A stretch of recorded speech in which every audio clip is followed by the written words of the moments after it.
Good morning. Good morning. Hello, hello. How are you guys doing this morning? Oh, I'm here and I'm kind of on time. What the what? Oh, wait. Comments. Oh, okay. Can you guys, if you guys will do me a huge favor and just say hey and let me know where you're joining from, that would be awesome. If you're feeling generous this morning, if you would like and share the video, that would be a blessing as well. So thank you guys so much for joining. Those of you who are on. Today, we're going to be doing a lazy Susan. I've already taken the liberty of painting the little inside with white primer. Lord, I have no words. Good morning, Kathy. Or good afternoon. I know it's still morning for me, girl. Um, hey, Verla, how are you doing? Quincy, Illinois. Are you guys still frozen over there? Hey, Diane. Next chapter decor. Good morning.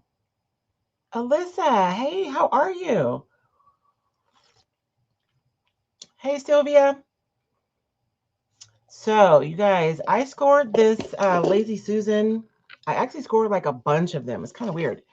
A while ago, and even though it like you see wood grain, it's not really wood. It's that compressed wood stuff. So, I'm not like painting over really good wood or anything. Um, but we are gonna work on this project. Oh man, I told myself I was gonna upload a picture. Let me see if I can find it on my phone and see if I can upload it for you guys because I want you guys to see my inspiration.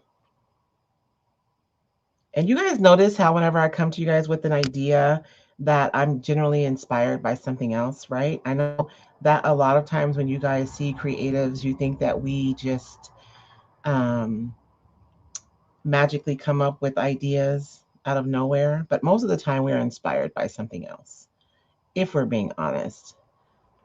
Let me see. I think it might be in this folder.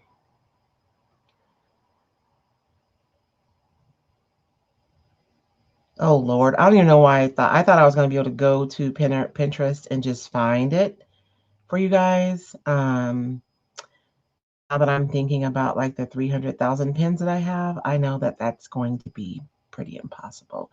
I do have one though at paint finish. I'm going to show you guys something really quickly. This is just boards, you guys. That's not even pins. Those are just my boards. I'm just absolutely ridiculous. Elemental P.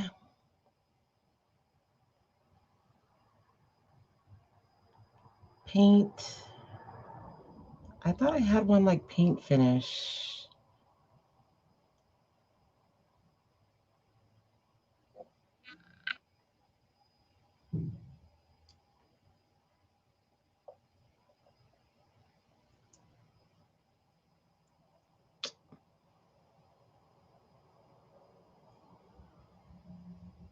Okay, I'm lied. I'm not gonna be able to show you guys because I can't find it.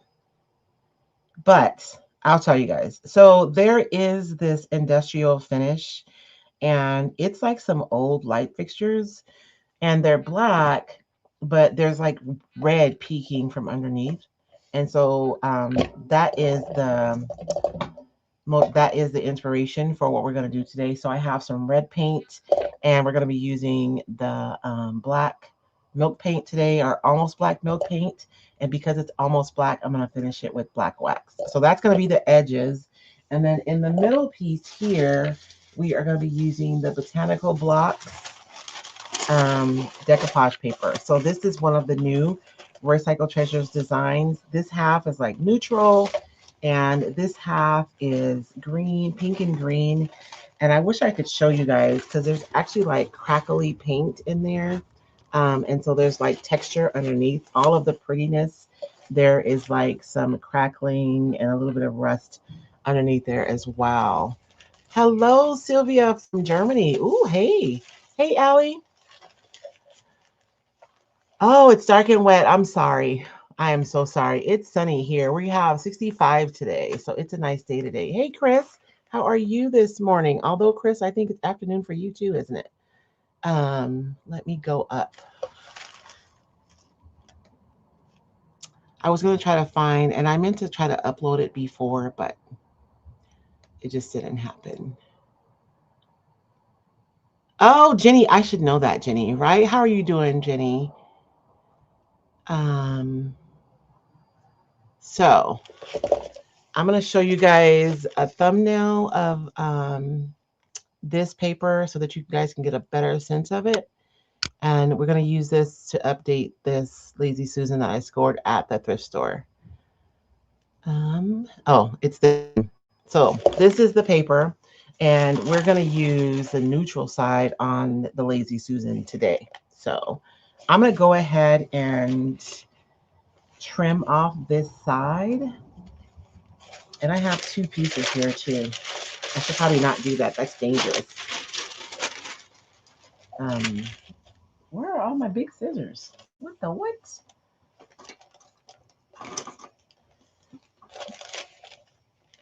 I hope you guys are having a fabulous day today. Mine's been pretty good so far. So far, so good. I spent most of the morning prepping for the live today, though. I did sleep in till 9 today. It felt really good.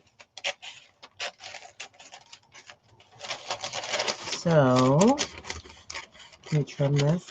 And you guys, we are going to be live this evening with chatting and crafting with Royce and David. And that will be at 5 p.m. Pacific Standard Time. I found a really cool cigar box. So I'll be upcycling that, and we're going to be putting some feet on it. So that one's going to be really fun. So like I could use this part right here, right? And just have like a little bit, let me see. Oh, I love this topography along the side here. And I could have my little birdie peeking in and a little topography. But I think that what I really want is this right here. I am like really digging this. There's a little bird in the branch right here. I don't want to cut his head off. So I know that I want to start this low. And I want to make sure that I get lots of my flowers on here. So I'm thinking like that would be nice.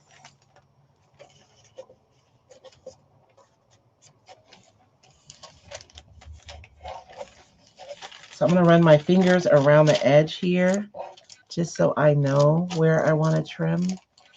And we're going to get that trimmed. And today we'll be decoupaging an inset, which is different than what we normally do. So we can talk about the difference. And you guys know that it's going to be a complicated project. I'm sorry.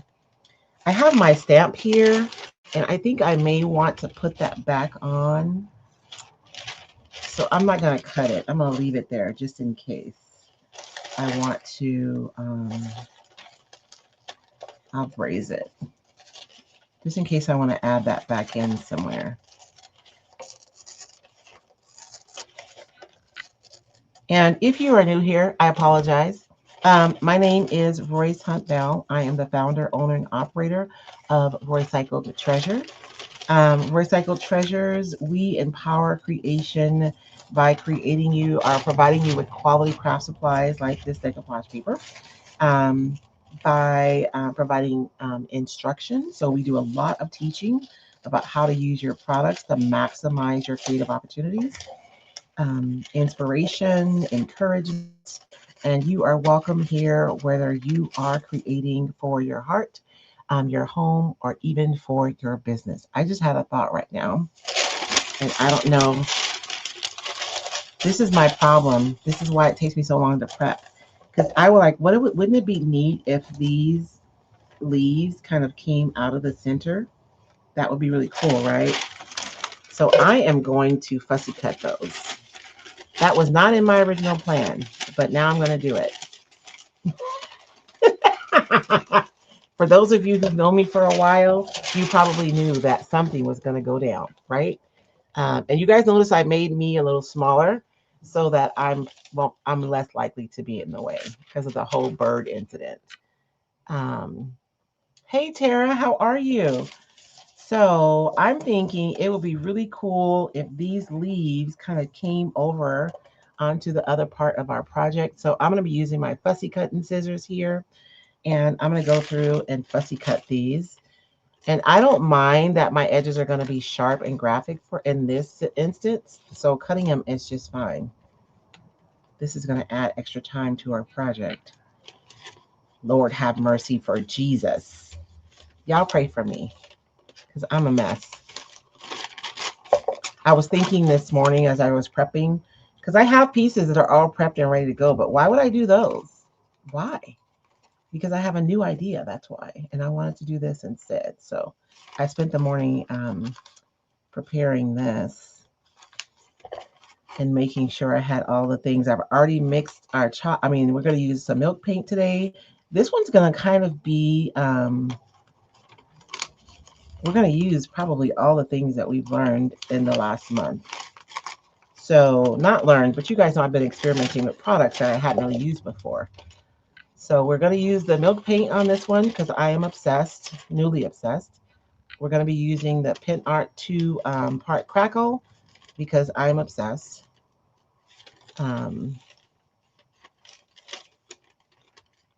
And I posted a video showing you guys kind of the steps to using the Crackle over your decoupage.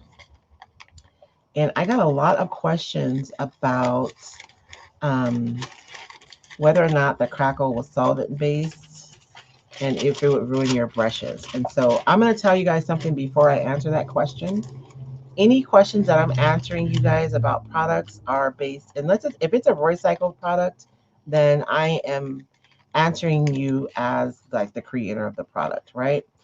But if I'm answering questions about other products, I'm answering them based on my experience. So I have no affiliation to Pin Art. I'm not, I don't know. I adore Megan, but I have no direct affiliation with the product. So anything I tell you is based on my own experience, and it may or may not be contrary to what the experts are telling you. So just know that. But for me, in my experience, when I use part 1 and part 2, I'm able to wash out my brushes just fine. As a matter of fact, I actually washed my brushes today. Oh, can you guys believe it? Oh, sorry, my water jar is clean and clear.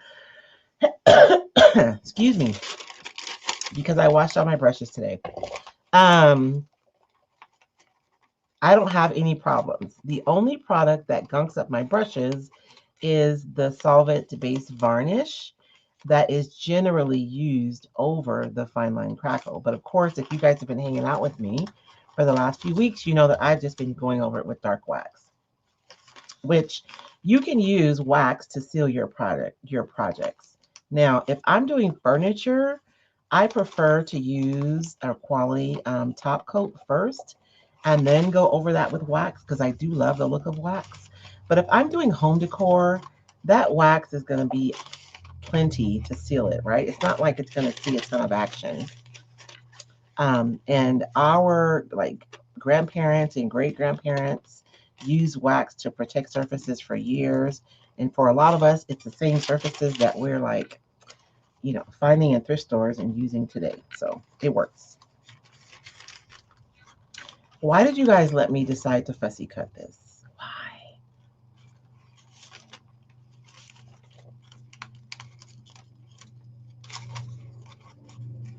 And if you are looking for Roycycled decoupage paper, you can find the paper and the retailers who carry the paper at roycycled.com.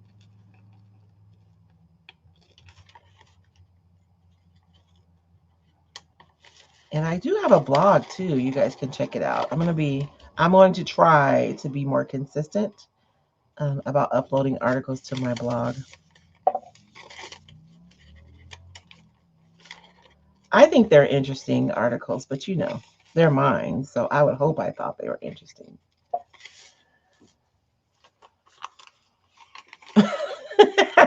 I know, Chris. I had no more brushes. I had to wash them. And I knew I wanted to use the fine line Crackle today. I think one of the biggest things, not the biggest, maybe one of the biggest, is to make sure you don't have any moisture that you're adding to part 1 and 2. And so I really wanted to make sure I had clean, dry brushes today. So I went and found some clean, dry brushes, and then I washed the other ones that were not clean and dry, so I wouldn't have to use the ones that were already dry. 1 year later. This is actually going to be cool because we're going to have to treat the paper different for the different areas it's going to lay down. And so we can discuss that. And maybe you guys will be inspired to try something similar on one of your projects. Maybe.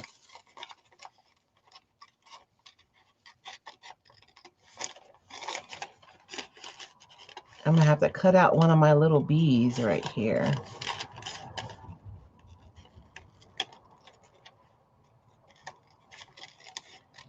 And let me see if I can get away with just this.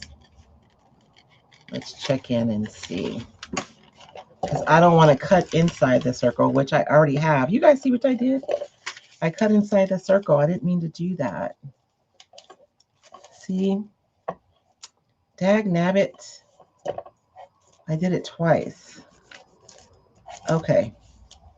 That's all the leaves that are coming over the edge. No mas. The rest of them, we're going to trim them off. So we'll just have a couple. I really want those too, though.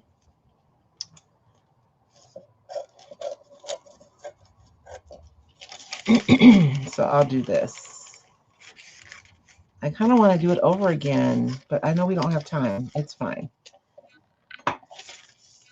It's fine. It's fine. Everything is fine. And even when it isn't, it's fine. You guys will get to see me fix this mess. So my intention was to just fussy cut these out here, but I went in really deep and I cut in there, which I didn't mean to do that. So I think we'll be okay though. We're just going to pretend like I did it on purpose. Okay. Make sure I don't do it again. Because we're going to go in with some fine line crackle and some wax. And so by the time we're done, I think it'll be fine.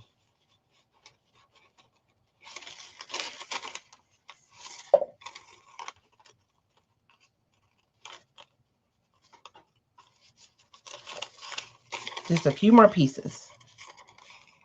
I think it's going to be worth it. It'll add a lot more interest to this piece. And you guys are probably thinking like, red, Royce, that's kind of crazy. Is that going to look good? We don't know. I think it's going to look good, but we won't know for sure until it's done, right? So we shall see.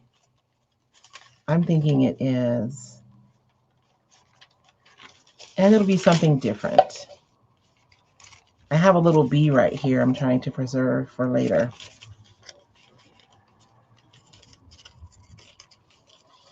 We'll save him for later.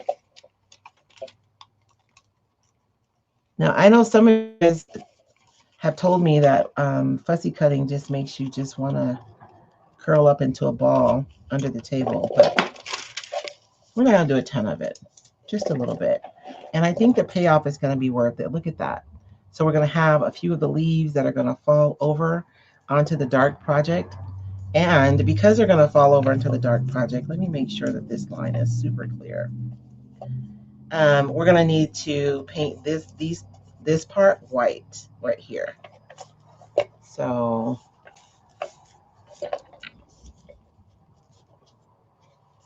make sure I have that right before I start painting.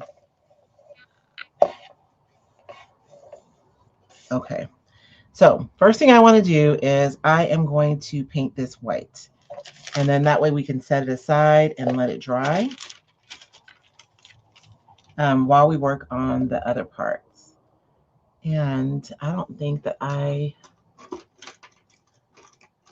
let me find a small brush.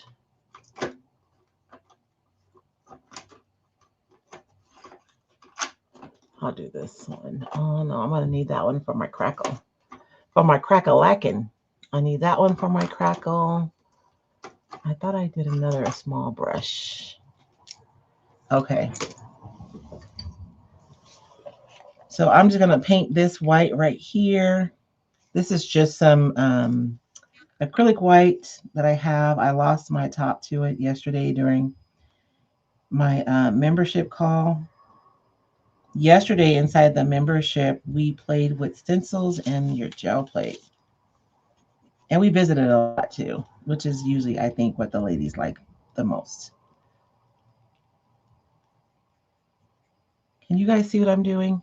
So I'm literally just painting the leaves that are going to fall outside of the circle white because I know that my paper is going to get transparent when I decoupage it. And we're going to be using a really dark color around the edge. And I don't want that dark color to come through my leaves. So I'm going to paint them white and make them opaque so that they can stand on their own against that dark black. Hey, Paige.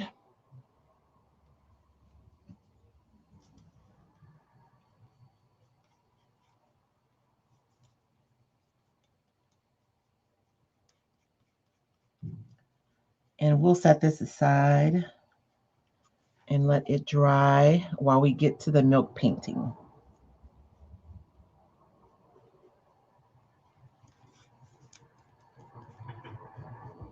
Now, for those of you who may be just joining us for my quick crafts, which are not quick, I need to come up. I should have renamed the series halfway through because I think we've done one quick craft. Maybe two could be considered craft. But I am trying to do crafts from start to finish, although we still have one we need to finish. Um, I have been coming live every day. Today's our last one, you guys. I've been coming live every day in the month of January to kickstart our creativity for 2026. And today is our last day. So I'll basically be streaming most of my day because I'm with you guys now. And then I'll be back in a few hours after we're done with David for our chatting and crafting in the evening. Okay. I'm trying to use like just a little bit of paint. I don't want to use a ton of paint because I want this to dry on its own without me having to do anything.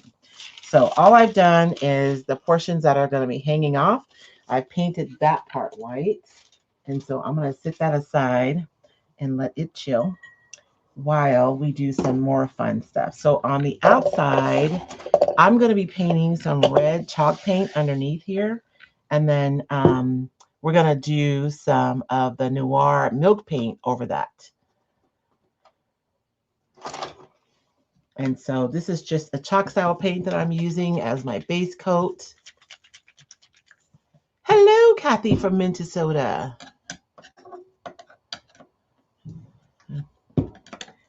And I don't know what state this paint is in. This is really old.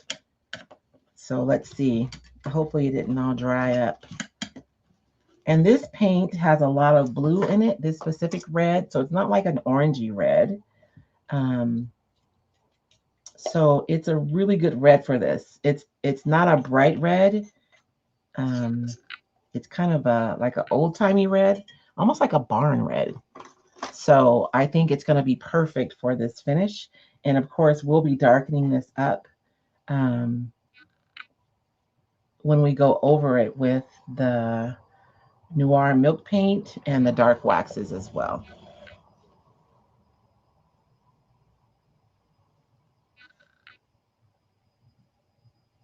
And this is just going to be our base coat that's going to be peeking through the milk paint. And for today, I really don't want like I know that I do not have even though I'm coming to terms with the fact that I do not have complete control over what the milk paint does because it is unpredictable. Um, but I do think there are some things that we can do to try and control the outcome.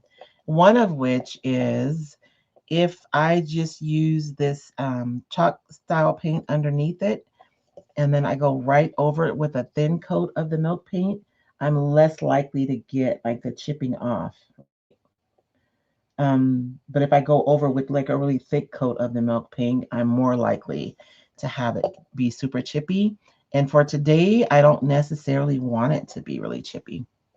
I'm wanting to use the milk paint today for its self-leveling properties and for that nice thin vintage looking finish that you get from the milk paint. That's what I'm wanting today. So I have followed the instructions and I've mixed it 50-50. I didn't mix it a little thicker like I have been doing in the past. And we will be doing some wet distressing as well. I'm getting a little bit of red on my whites, but I'm not worried about that because I'm going to go around the edge of this and add some grunginess anyways. So I think I'm fine.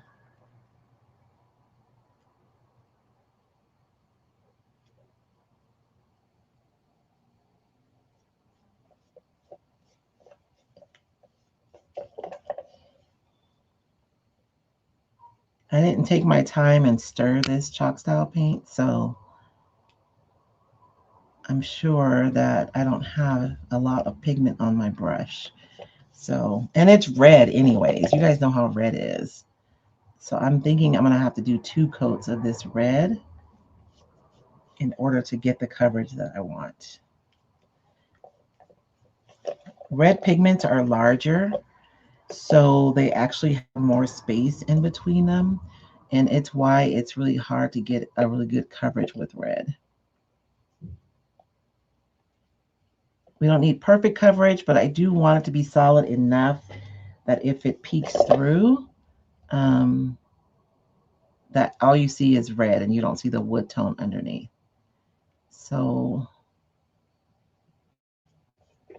I'm going to dry this coat as soon as I get a good coat down, and then we'll go over and put a second coat down.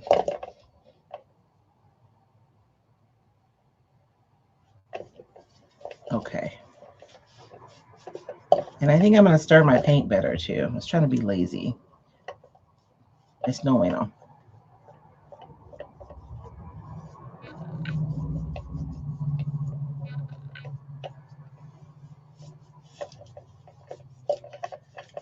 And this Lazy Susan will more than likely make it on one of the tables at the Roycycled retreat. Oh, I was going to update the graphic today, and I forgot to upload it into the program. Okay, so that's my first coat. Let's dry this and see if I can find something to stir my paint.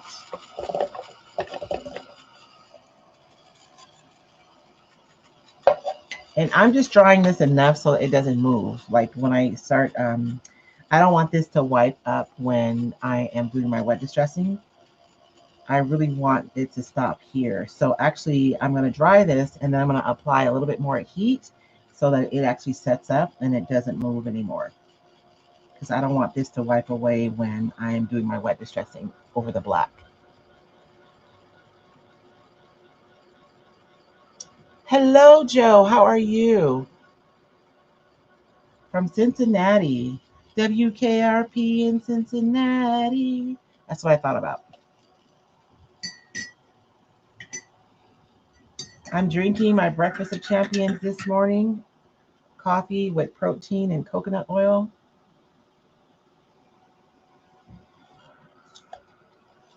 I'll eat eventually. No, actually I did eat breakfast today. But I made my breakfast coffee. This is what I usually eat for breakfast, y'all. I'm a mess.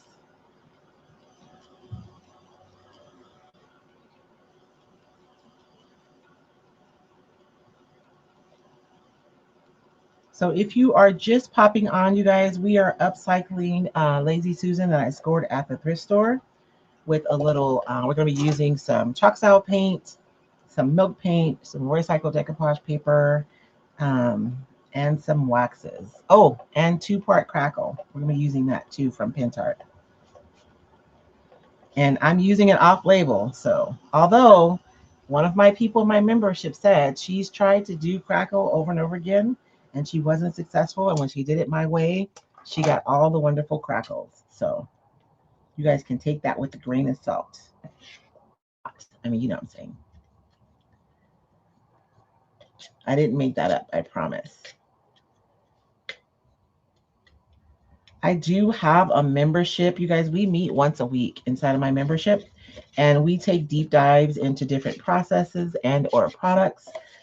We did several weeks on making faux mirrors, and we did all the things. We did a couple weeks on air dry clay because we really do not use air dry clay to its fullest ability. Um, and I bought several different brands, and we tried them out, and we looked at them. And so, if you're looking to grow creatively, the membership really is a good place to do that. You guys have access to the weekly kind of classes that I do every week when we meet live, but also to an entire library of courses from the past. Where is our classes? I don't know, what do you call them? Oh, and so a lot of us that you guys see creating, we are creating and teaching from experience, right? And experience takes time and often costs money because you're buying products. But for the membership, you get to kind of have your experience vicariously, right, through me, because you get to watch me mess up. No, you get to watch me buy products, try them out, see if we like them. Some of them is not a matter of liking versus not liking. It's just that, I would use maybe a different brand for different circumstances based on the properties of the product produced by that brand, things like that. And we have a gorgeous community of really talented, really generous ladies in the community. We generally have a guest every month. My guest this month never answered me. So we don't have a guest this month. So it's not like a promise, like every single month, but most months we have a guest. I like to invite people who are doing things that I don't know anything about. So they're bringing in added information and experience, right? Um, that I don't teach. So you guys have access to the things that I know, but also to my friends who are super creative. So I'm just going to put a second coat. I went in and I did stir the paint up, so I'm getting much better coverage this round. And we'll dry this, and then we'll go over this with our black paint.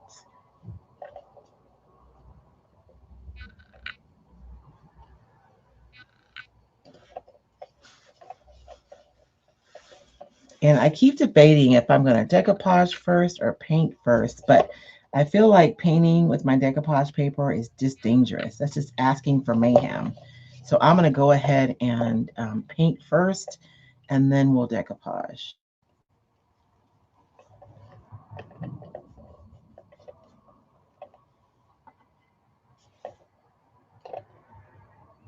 And I don't have to like getting into the areas and really covering. I did that on the first round primarily, so I'm not really worried about that on the second because I know it's covered and it doesn't have to be perfect because this is just an underpainting, right? It's not like the final coat, but I do want it to be smooth.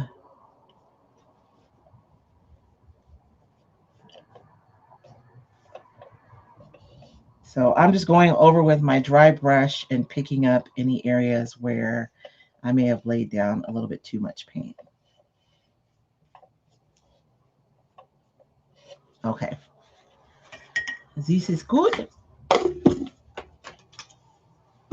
And I'm going to dry this. You guys like watching paint dry? I could have done all this, but then it would have been boring. You guys wouldn't have been able to see what I'm doing. I always battle with like how much prep I want to do because I don't want to do too much and then you guys feel like you've lost out. Hey Trisha, how are you? Oh, thank you so much. Oh, I need to take that off. If you guys have been taking advantage, I do have all of my courses on sale for 25% off. I was supposed to go in and turn the coupon off on Friday, but I haven't. So if you would like to take advantage, you can take any of the classes at roycecycleacademy.com and you get 25% off. Just use the coupon code birthday. So if you've been wanting to learn more about decoupage, which Trisha's saying that she signed up for the decoupage course. Hey, Kay, decoupage with confidence course. That's available on there. There's also a course on, texture masterclass, learning how to make tons of different textures using products that you probably already have. There is a fabric painting masterclass on there. I do this leather look. I don't have anything in here. I was going to show something. I don't even think I have a picture. Um, Technique, and the class was going to be the leather look class, but because of the way I am, it ended up being a master class on painting fabric in general. And I mean like painting upholstery that is not just beautiful, but that's useful. I have a chair that I painted like, I don't know, 7 years ago, maybe. I don't know exactly, but at least 7 years ago. And it's still in my living room now, and we use it all the time. So it's not just paint something to look pretty, but really paint fabric that can be beautiful and that can actually be utilized. So it's functional. Let's see what else is on there. Oh, yeah, my paper mache class is on there.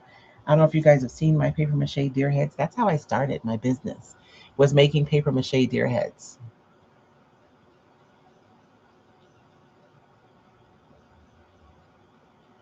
Yeah, Trisha. So I've been going live every day just for the month of January. There is no way I could keep at this pace indefinitely. There are some ladies who go live every day. I don't know how they do it. There is no way. Although I was talking to David this morning, you guys ever have something in your life that's like hard to do, but then after you do it for a while, it's not as hard anymore, and then it kind of moves the needle on what hard is, and that's kind of what's happening after going live every day for 30 days. Um, it's a lot, but I'm like, I could probably go live an extra day a week and it wouldn't feel like a lot, especially compared to going live every single day. So David and I go live on Mondays, absolutely. But I'm thinking about adding a Monday live. And I was thinking about making a mixed media Monday. So, like on Sunday nights, we could really focus on upcycling and repurposing. And then on my mixed media Mondays, we could really spend more time exploring mixed media together. What do you guys think? Oh, Chris says you found that rectangular one. Oh, that's cool, Chris.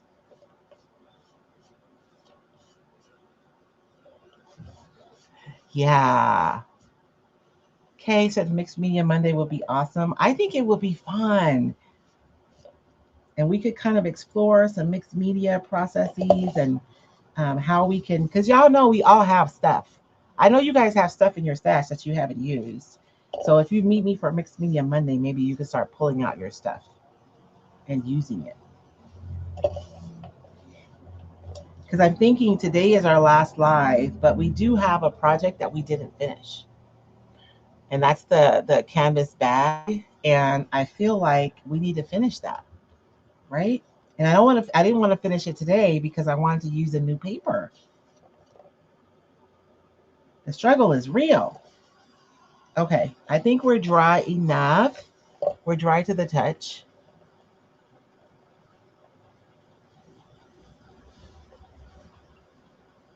Kay's asking for some mixed media fashion accessories. So you guys, I want to talk. It's so funny that you asked me that, Kay, because I was thinking this morning, which is always dangerous, by the way. Hey, Jean, um, that when I show up on my lives, they're really project focused, right? So we're like focusing on doing a project.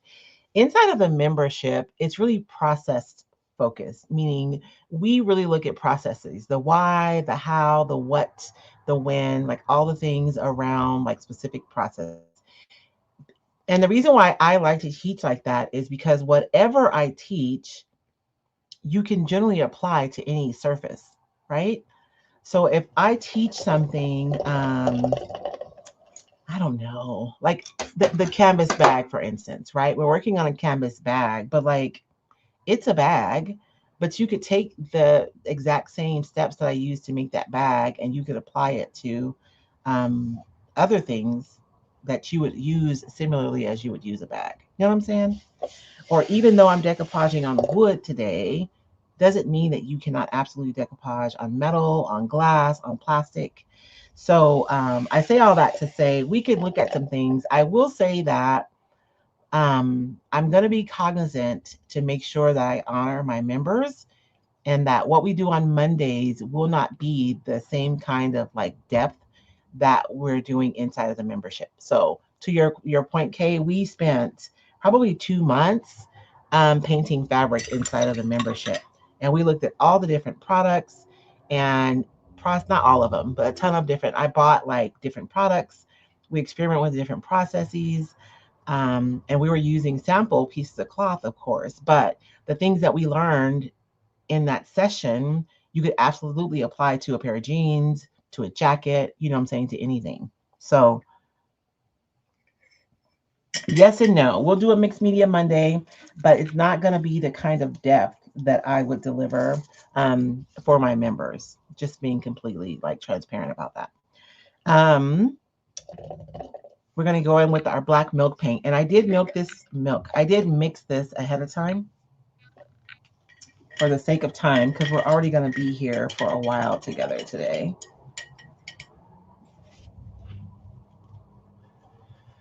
Trisha, yeah, come join us in the membership. And we meet every week, and we meet real time. So it's not like this where you guys are watching a screen and you're leaving comments.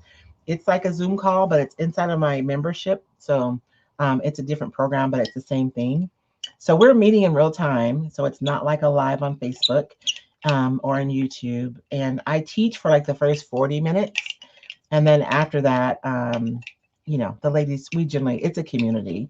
So we visit after that. But you do learn something. Right now, we're working with the gel plate.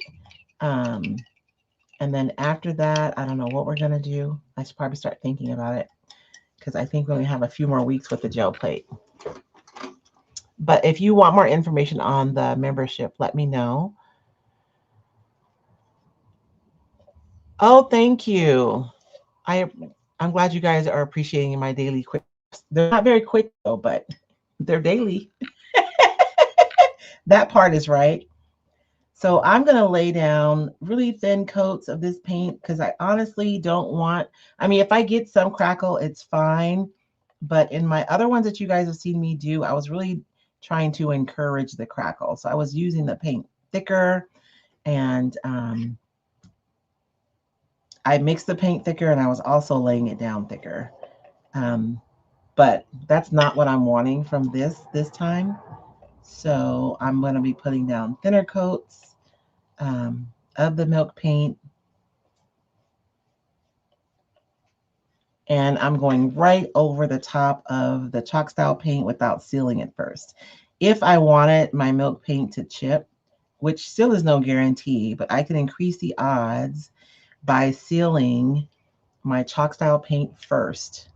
And then I would be more likely to get a lot of chippiness from my milk paint.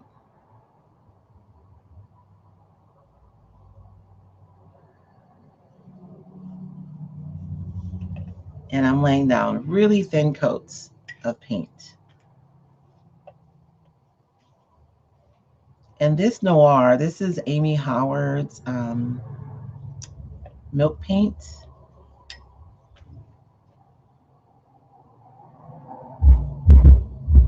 Oh my gosh. Did you guys hear that? Somebody drove by with their stereo. They almost knocked something off my table.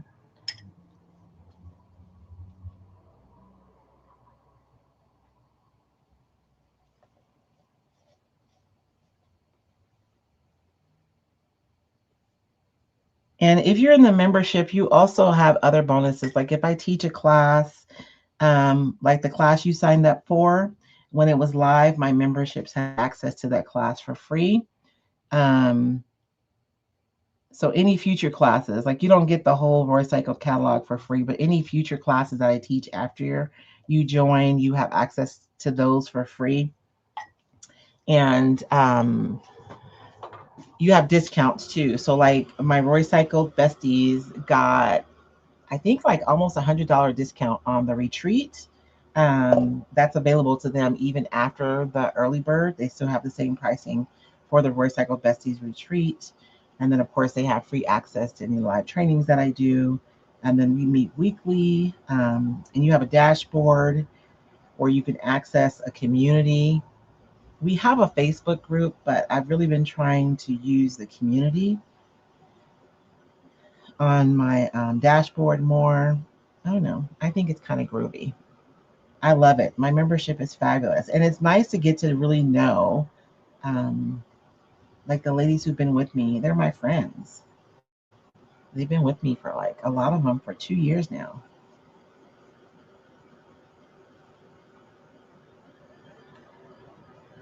Thank you, Lisa. I appreciate that. I should have something ready to show. Yeah, if you go to roycycledacademy.com, it is there. Yes, you're absolutely right, Karen. Karen's in the membership.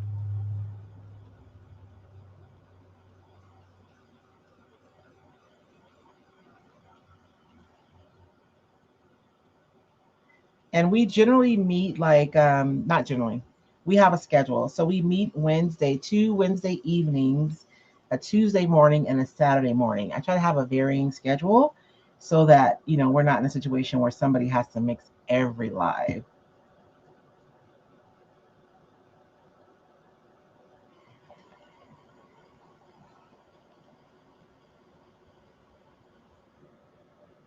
I really want to dry this. I'm going to put another layer of this almost black down, and then we're going to wet distress.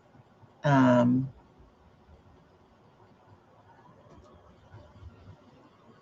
and I'm thinking, let me think.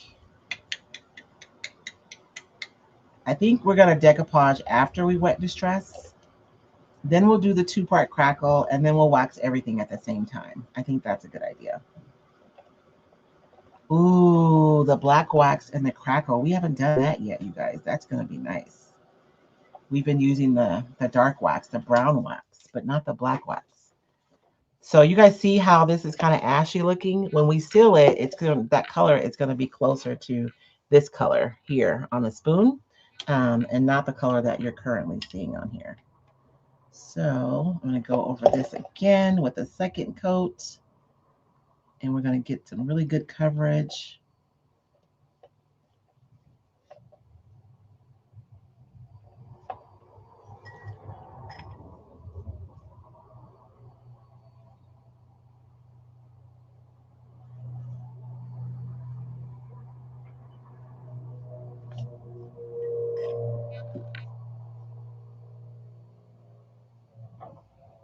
I really love, and I am like totally obsessed with this milk paint now.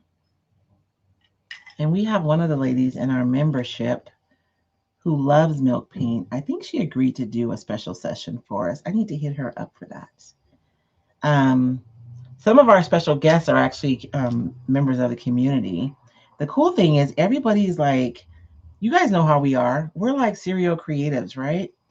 So a lot of the ladies are really, really knowledgeable in specific areas, and we're all kind of different. So it's nice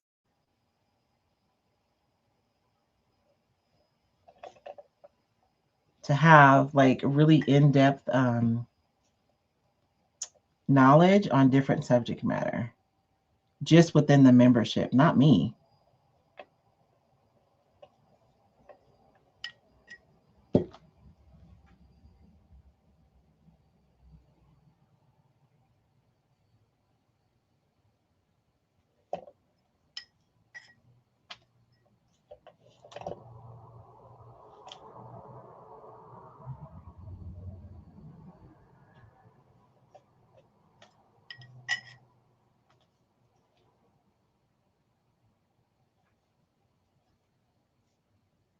I'm sorry. I'm focused, you guys. I'm all quiet. I'm focusing. I can probably move this up a little bit so you guys can better see what I'm doing. And if you're on Facebook and you're watching a vertical video and you'd rather watch horizontally, if you punch out of that video and you go over to the live tab, you'll see that there is also a horizontal stream as well. So you don't have to watch vertically if you don't want to. I keep meaning to say that every day and I forget.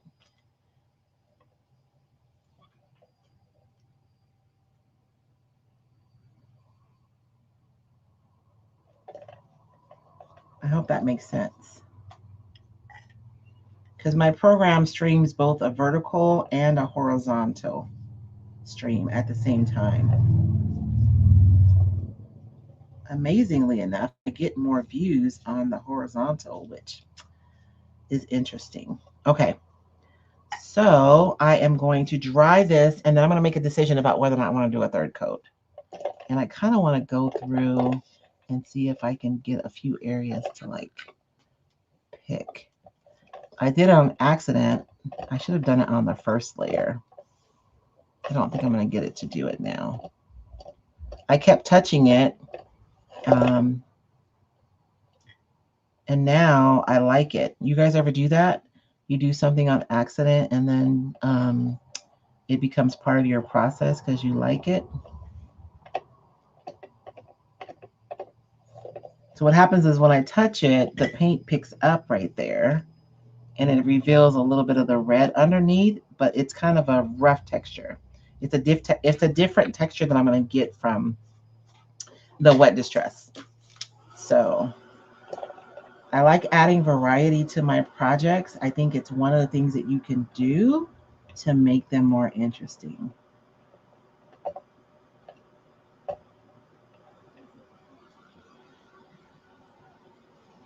So everything isn't the same. Hello, Eclectic Emporium. How are you guys doing this morning? Although it's probably afternoon for you too, huh?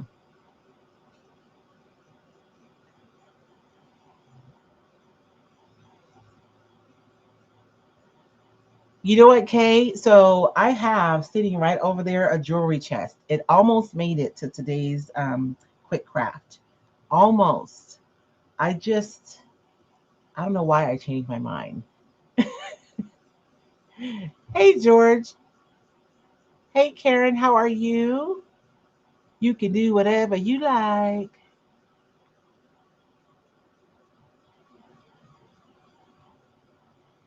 So the question is, do we get to see your expertise and practice on your own? So what we do is I'll set up an event, and in the event, you guys will know what we're going to do, and there'll be a supply list that'll be listed in there.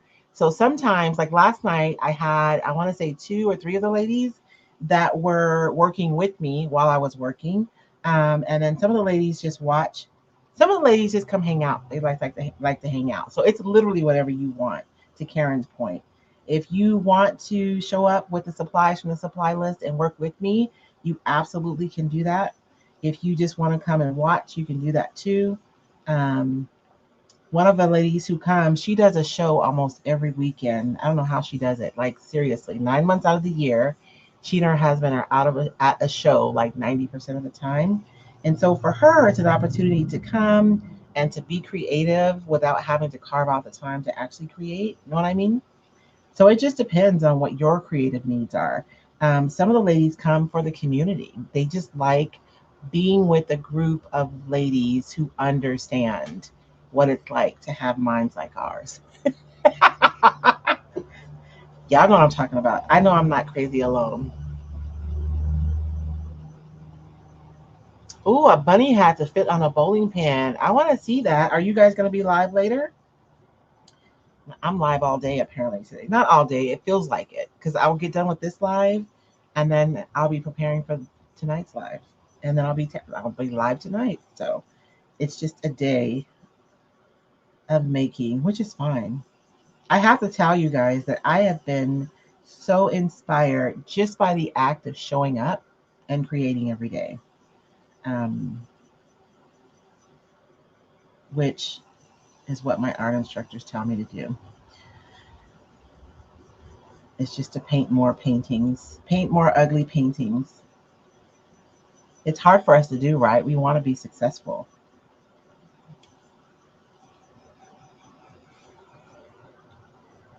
I'm looking at that jewelry box. The reason why I didn't bring it is because I wanted to do something grungy today. And I think with that jewelry box, I want to paint it like a piece of furniture. Like do a beautiful blend with a teal color and a white and then put some transfers on it. It does not want to be grungy. I would like to paint it grungy, but that's not what it wants. So I put her away for now. Oh, probably on Wednesday.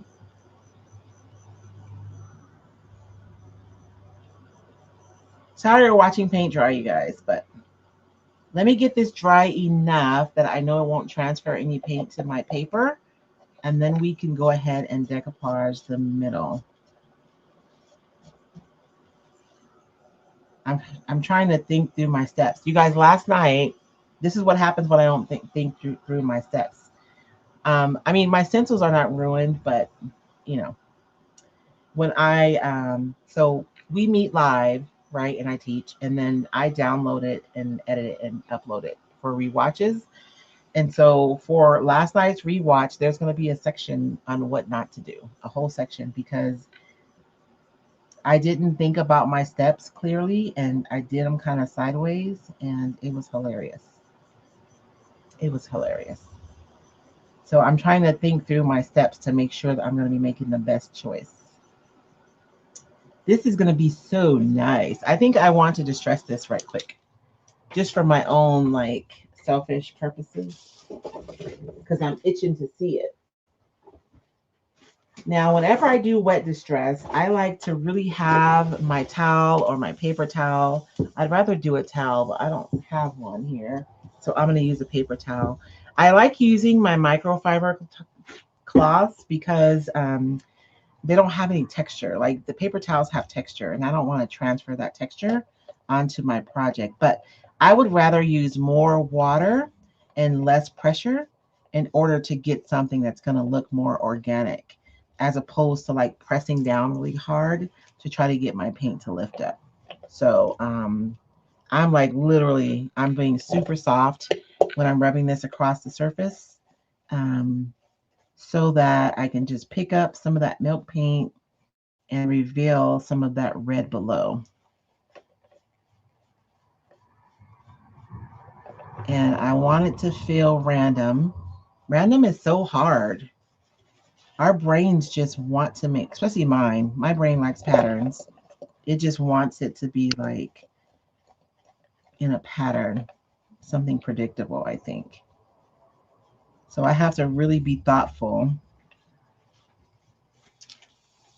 See that it's not coming up anymore. So rather than rub harder, I'm just going to add some more water to my paper towel.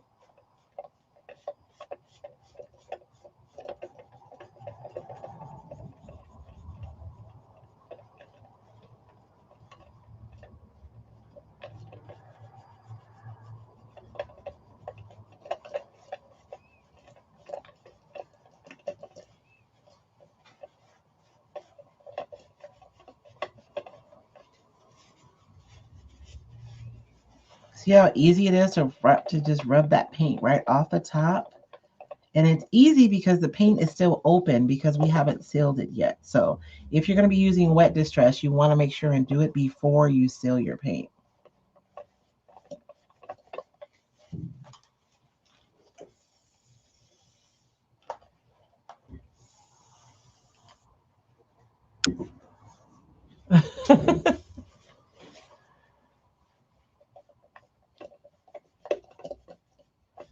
Ooh, that was a big one. That's going to be random.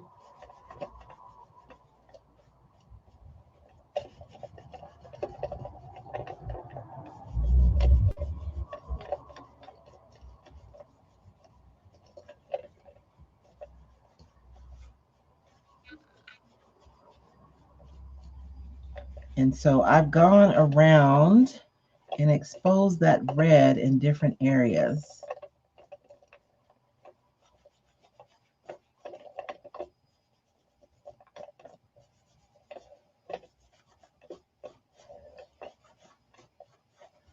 And whenever I'm distressing, I think about how the project might be used and where there might be points that would have more like touch points than others, right?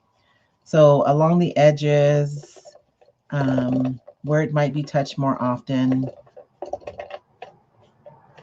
when I taught my fabric painting masterclass, I talk a lot about how we're making things, but what we're really doing is telling a visual story, especially when we're like adding layers and distress. Um, it's kind of like a graphic novel. No, I'm just kidding. If you guys know my husband, you guys know. If you guys know us, you know that David loves comics or graphic novels, I guess. They're not comics. Okay. And I don't know if you guys can tell. Let me see if I can show you those areas, and you won't be able to see it really well. Let me see if my camera will. So you guys can see it's still kind of ashy, so it's hard to see. We probably won't be able to see it really well until we wax it. But I've just gone in and distressed back to that red in a few places so that it's showing through the paint. And I think I want it to be a little bit more than it is.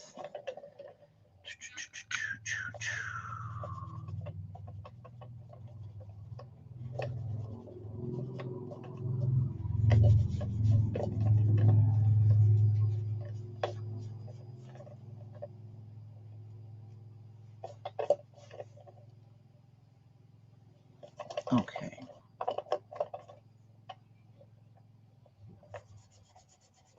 Okay.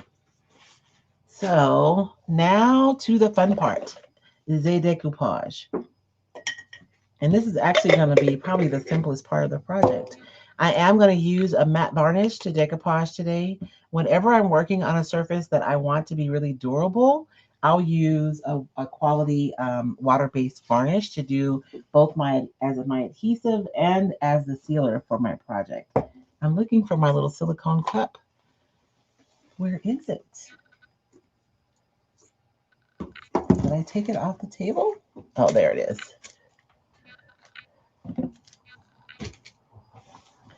I love these silicone cups. This varnish has been in this cup for, I don't know, at least a couple of weeks at this point. So it's starting to get a little bit thicker, but it does keep for a lot longer than it does in any other containers that I've found. So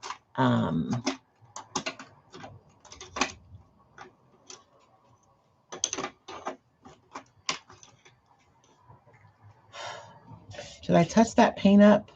I think I'm going to leave it because this is going to be a grungy project anyways. Oh, speaking of grunge, before we decoupage, let me go in and add some grunge.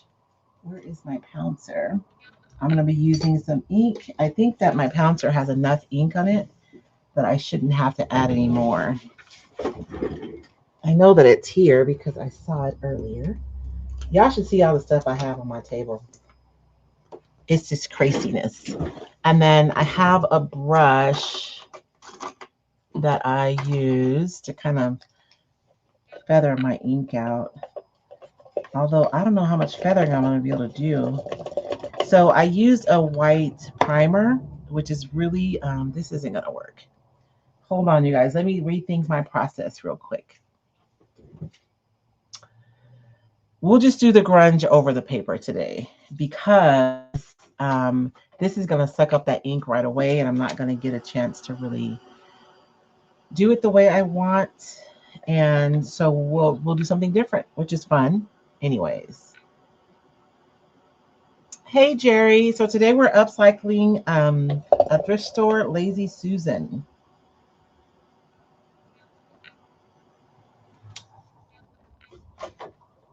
So we're going to go ahead and decoupage first, and then we will.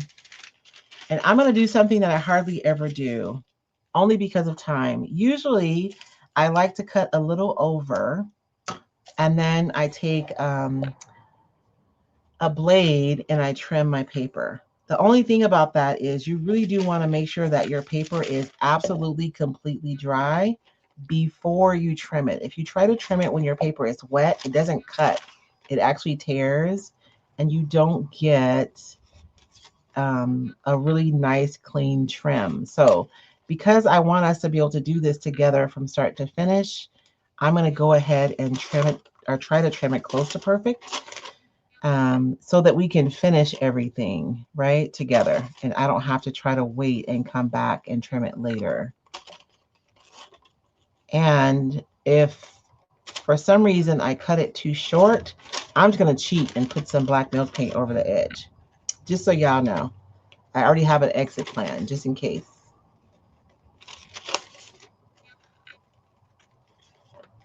So I had used my fingernail earlier to go around the edge so I know exactly where to trim. So that's where I'm cutting now.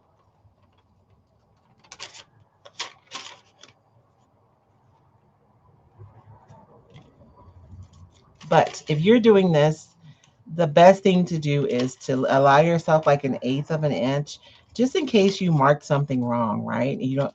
It's better to be a little long than to be short when you're decoupaging. Um, and then you can use your blade to go in and trim off any extra that may be there.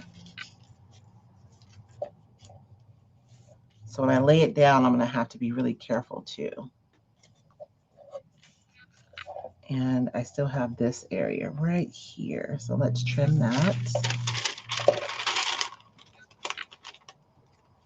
If you are just coming on, we are updating a Lazy Susan, a thrift store Lazy Susan. I'm using the new Royce Botanical Blocks decoupage paper.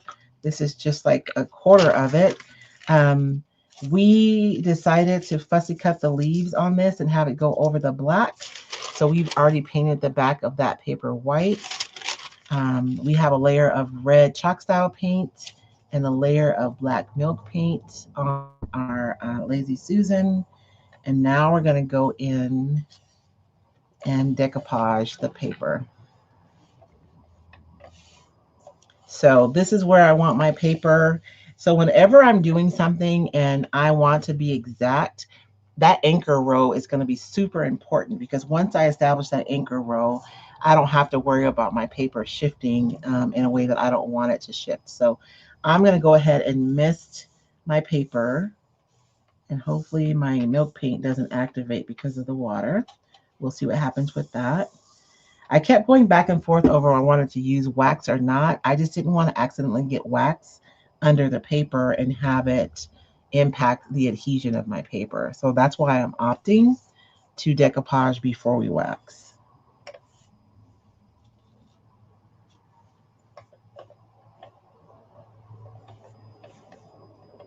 And my paper is stretching a little bit, so, but I'm not going to worry about it. I'm just going to use black paint if I need to go over any edge. So I am going to start with an anchor row here.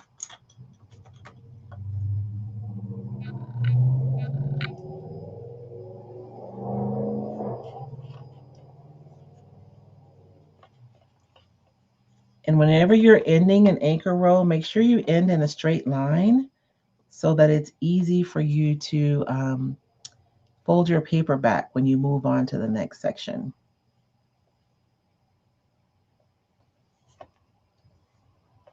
I'm going to look from the side and make sure that I have really good coverage and I don't have any spots that don't have product, because if I do, it's not going to stick there. And we don't want that.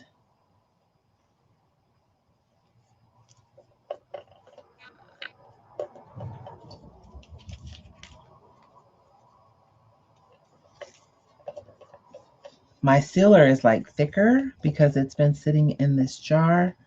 And so it's a little tackier than usual. So I'm trying to be careful.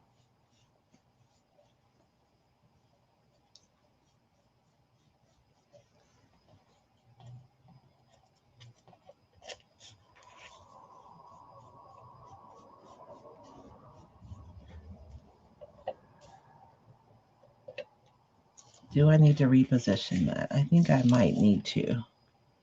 Dagnabbit. It's shifted over a little bit too far to the right. This is one of the benefits of working with the 18-pound tissue is that it is hardier. So it does give you a little bit more flexibility when you're using it. I'm going to add some more sealer to this, maybe. because that is really thick. Let me get this adhered down though before I mess up. That's better. It was really one-sided. I was going to have a lot of paper on one side and like barely touching the air on the edge on the other side. So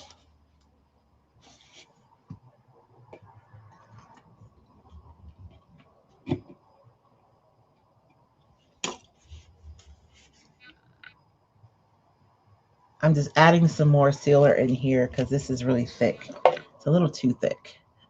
I like my sealer looser. I feel like it gives me more flexibility when I'm decoupaging than when it's really thick and tacky.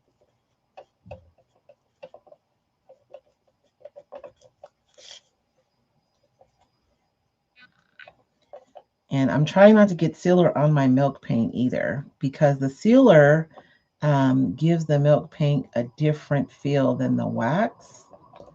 And I really want to have the wax do its thing for my milk paint. So I don't want to get sealer on the milk paint. It's kind of why I was going back and forth about which one do I want to do first, because I don't know. Okay, so let's go in with some more. Now that I have my anchor row down, I can go ahead and do the rest of my piece. I'm going to mist it, and we'll let all those fibers kind of hang out, relax, and stretch out. And then I'll get the rest of this covered. Jerry is asking if you can use a water pen. Absolutely, Jerry, you can use a water pen. A lot of my people do, like if they want to cut their paper and have an organic edge, they use a water pen. I'm just not patient enough. I just grab a paintbrush and dip it in the water if I'm doing the water cutting method. But yes, you can use a water pen. If you're wanting an organic but accurate like cutting out of your paper, that's the only time I do that, if that makes sense. So I'm gonna make sure I have product everywhere that I want my paper to stick, and also making sure that I don't have any spots that get missed. A lot of times if you have bubbles in your decoupage, it's because you didn't put product down in a spot, and so the paper can't adhere because there's nothing there. And it might be in the middle of your project, or it could just be like one little spot, but it's enough to impact how your paper adheres. And then I don't want to have puddles of product either, though. So it's a bit of a dance. But if you practice, you'll get the hang of it.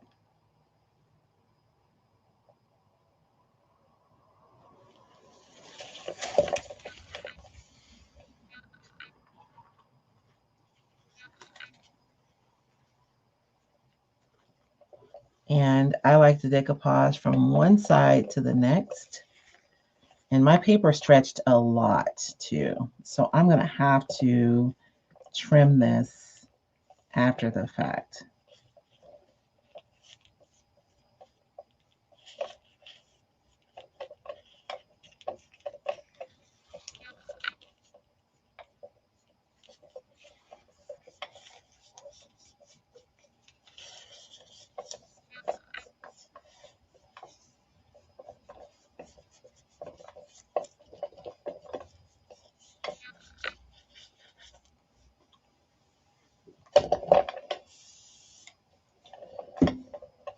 Now for my leaves, I'm going to have to put product on the back of my leaves, right?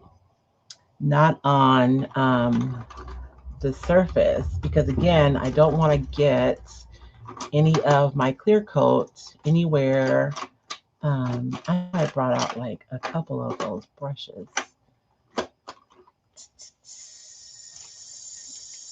I guess I can use this one.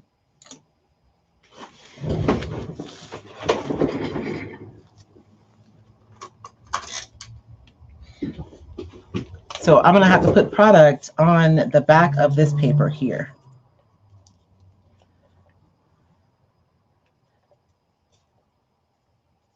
rather than putting it on, rather than trying to guess where it needs to go on this black part. I'm going to go ahead and just put it on the paper. And if you're coming in late, we fussy cut some of our leaves of our design out so they could go off of the edge of the middle part of our Lazy Susan, just like an extra little fun design element. And so we painted that part white because it's going to be going over the black. And now I'm putting decoupage medium on the paper and we'll adhere it onto the black.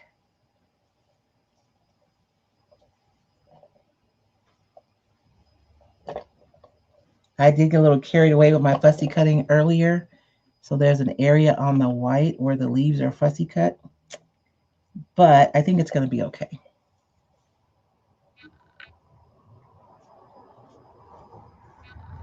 I know I'm making somebody really nervous, but it's going to be okay.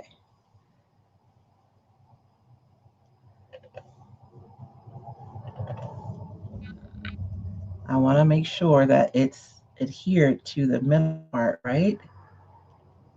And then I'll go out.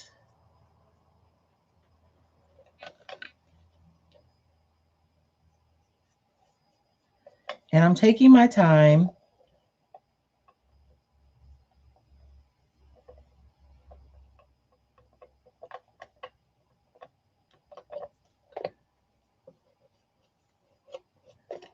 I think that just looks really cool, right? It was worth the effort. Sometimes I'll do something really special and I get to the point where it's time to execute it. And it's like, meh, meh, meh. Like, was it really worth the effort? I think that this is worth the effort.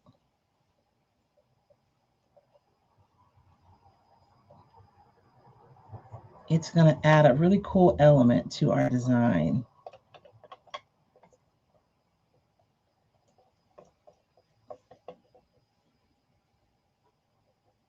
Now, if you weren't here earlier, you didn't see me get sidetracked and I kind of over trimmed in there a little bit. My intention was not to fussy cut that part, but it's done now. And we're going to be doing some two-step crackle on this paper anyways. So I think we're going to be fine. Now, you guys see how much my paper stretched? Like I have paper all around. So I am going to trim it begrudgingly. So I'm not going to go over this yet. I'm going to wait and see if I can get this dry so that I can get the trimming done, and then we'll go over the top of the paper and seal it. Normally, I would just go right over this and seal it right away, but I know that I got to trim those areas and I want them to be dry. The drier they are, the cleaner my trim is going to be. So I'm going to go in and try to dry those enough so that we can get a decent trim.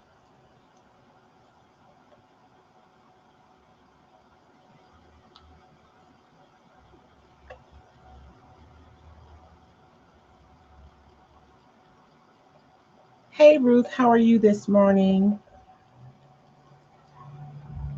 Although I see you've had a rough morning already, I'm hoping it's getting better.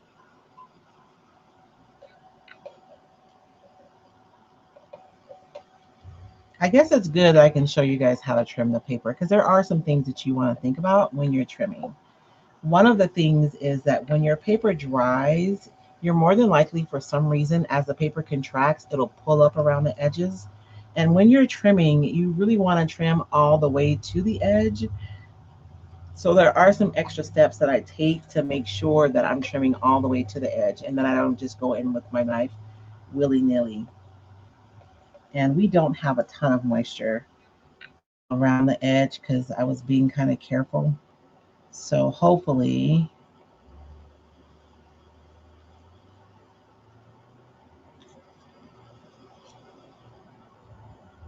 I'm really focusing on getting this part dry specifically.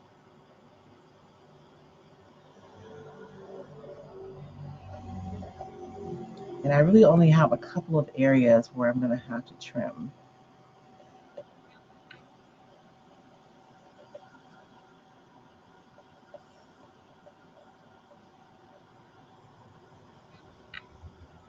Okay.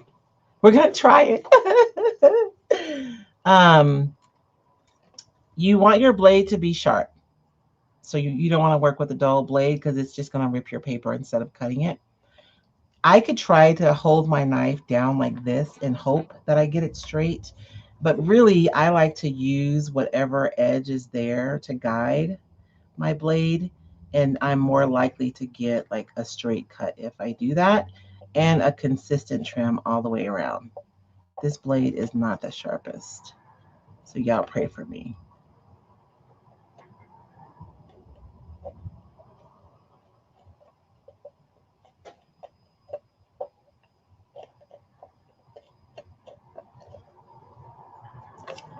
And actually, it's not a lot of moisture. So maybe I'll get a nice trim. And then always cut away from you. Don't do what I just did where I had my hand in front of the blade. Any flesh, yours or anybody else's, on this side of your blade. Because if it slips off, I don't want to cut somebody or cut myself.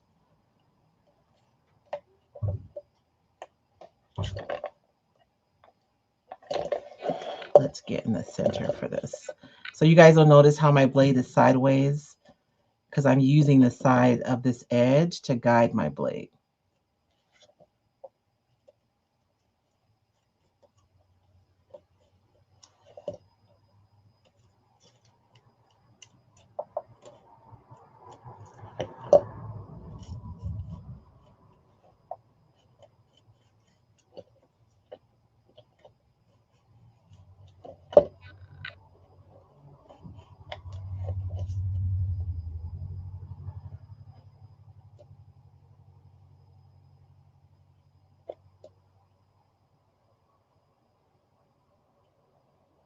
There's a little bit more moisture here, so I'm moving a little slower and trying to be a little bit more careful.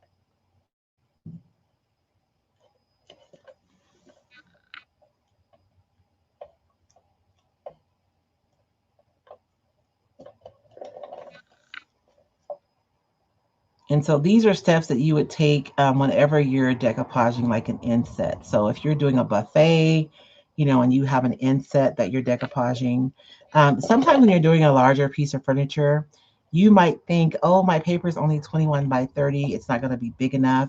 But if you look at your furniture in sections, you can still use your decoupage paper in a way that will bring interest to it that doesn't require you to decoupage like every inch of your surface. So like if it's a buffet, you can just do the inserts on the doors, right? And that's just not, it's not a huge amount of space, but it is a place where you can bring interest, even if your paper isn't big enough for the whole thing. If you have a dresser and you're wanting to put it on the drawers, if you just do the drawer fronts and leave out the runs between the dresser, a lot of time that's a way that you can kind of cheat and use the paper that you have. Whoops. I think that is a way for you to cheat and use the paper that you have without having to have, you know, more paper, if that makes sense. I hope I'm making sense. Somebody is dealing with that right now, so it probably makes sense to you.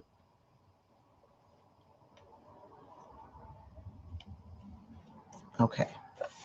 So I think I was able to do that pretty successfully. We're going to go around now. Um, did I put my brush in the water? I did. Now I'm just going to go around and carefully, because I still don't want to get sealer on my milk paint, put product underneath the paper so that it can get tacked down.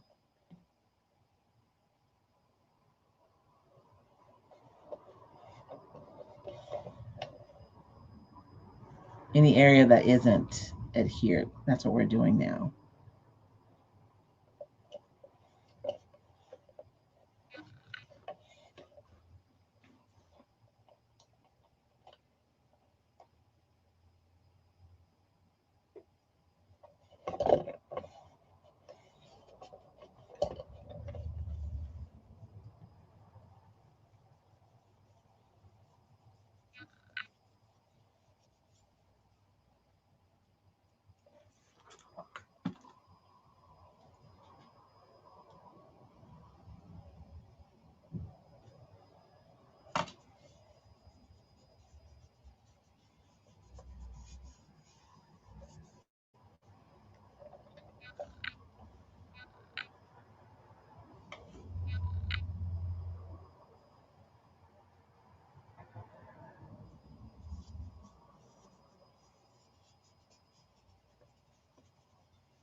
Okay,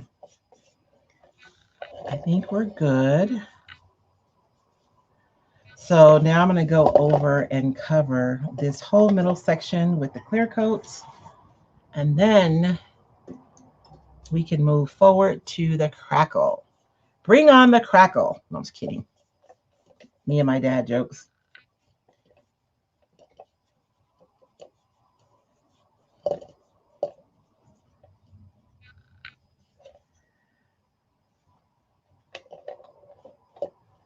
Actually, that would be a fun meme. Megan, if you're watching, that would be a fun meme. With like an octopus over two bottles of the crackle. Bring on the crackle. No? No? Is that too on the nose?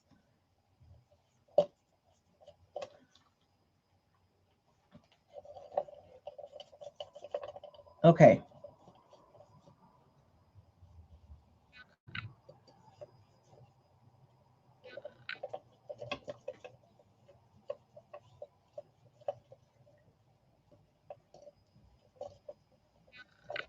Now the paper is all sealed. And you guys will note, if you're new here, you'll probably notice I'm using my clear coat to both adhere and to seal my decoupage paper. And I am using a water-based varnish today because it's a lazy Susan, right? So this piece is going to be used, and I want to make sure that my final finish is going to be durable. And what you use to decoupage really depends on like what you're working on, honestly.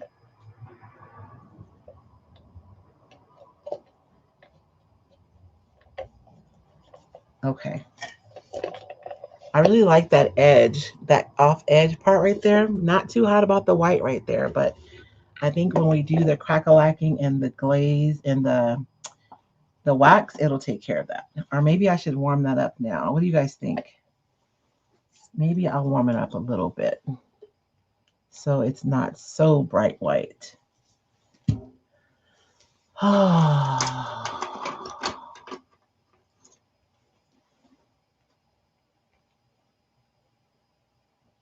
have some ochre yellow paint here.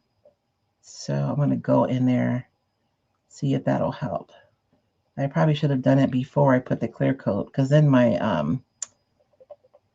primer would have just really sucked that up right away and it would have warmed it up a lot faster. That might help a little bit. It's not as stark.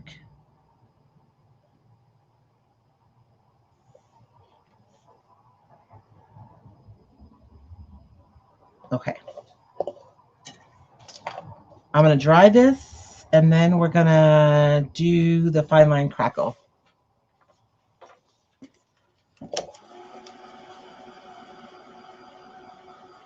Yes, it's crack-a-lackin' time, Chris. Davis Road Designs, good morning. And if you're on the vertical one and you want to come over to the horizontal one so you can see better, just pop out of the live you're on and you'll find another stream where it's horizontal. So Jerry is asking a really good question. I'm going to pop her question up here. Jerry is asking if this paper is paintable, and your answer is absolutely, Jerry. So you guys will notice that this flower, which I am in love with, has the same shading, right, that we see on the paintable designs that are just black and white. And you can absolutely still paint these if you want to. And it'll be beautiful because you have the warm background. Underpainting is something that you guys may, if you watch like classical artists, you'll see them, they'll do like a warm underpainting before they paint because it does add so much. And so painting these would be absolutely gorgeous.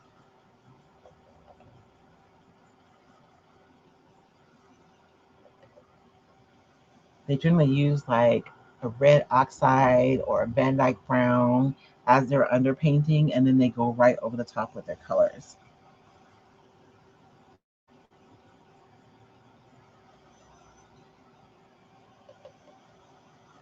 And you know what? The breast of our flower, of our bird right here, is a little light, and then we have a little light area right there. So maybe I think it's going to end up being fine. Either it's going to end up being fine, or I'm just trying to make myself feel better. Either way, I think we're good. So I'm going to dry this, and I'm trying to see if I want to go around the edges with any black paint, but I think I'm good.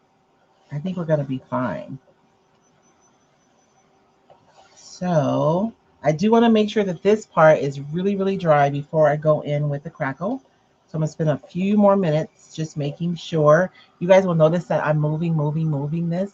This is an embossing gun from Ranger, and it gets really, really hot. So if I just hold it in one place on my paper, it'll bubble up. I don't want that to happen. So I just keep it moving so that I don't get that.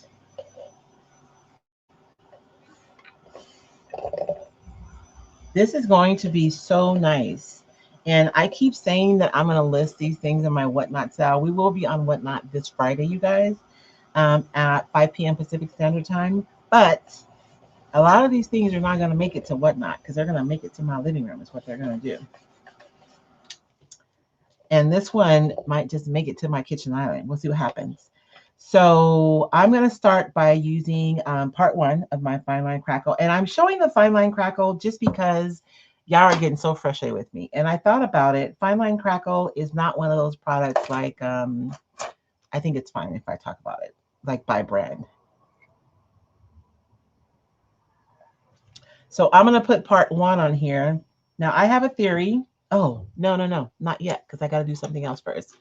I have a theory about the fine line crackle. I have a couple of theories. My first theory is that it works better over a shinier surface or over a glossier surface. So I'm going to take a few minutes and I'm going to add, because my products are all matte. You guys know I love matte. So I'm going to start by adding some decoupage medium that is a gloss. And I'm only using the decoupage medium because I don't have anything else that's glossy. All my stuff is matte around here. So I'm going to go over and add this so that I can add a glossy finish over the top of my paper. And I really do think that this makes a difference.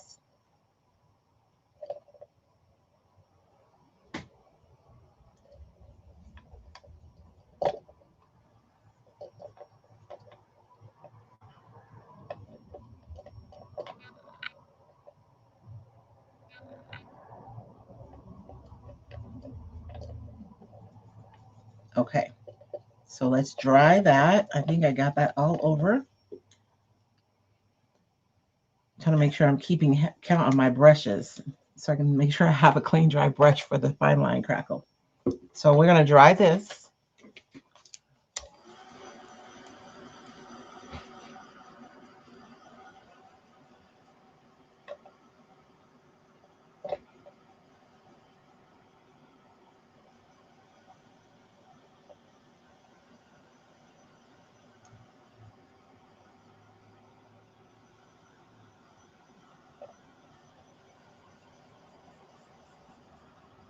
Are you guys starting to see my vision yet? No? I had some things come up in my memory today from 10 years ago, you guys. 10 years ago, I was doing mostly furniture, though. Ironically, I hated doing smalls 10 years ago. I think it's funny that I do so many crafts now. I would have much rather just piece furniture than to do a small piece.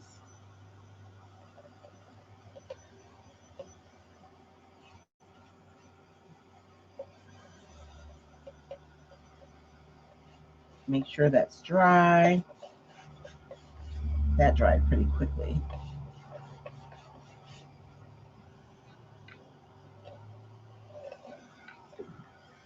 I'm way too excited about this project. Okay, so now I'm going to go over with my first layer of crackle, and we're going to test my theory. I have a theory, and my theory is that if I do really small short strokes, that I'll get like really small crazing, like you would see like on an oil painting, like little cells. And if I use a big brush, I'll get like larger cracks. That's my theory. So we're going to test it out today. So I am going to try to get crazing in some areas, and then I'm going to go over with my large brush in other areas and we're going to see what happens. And we're going to test my theory and see if it's correct.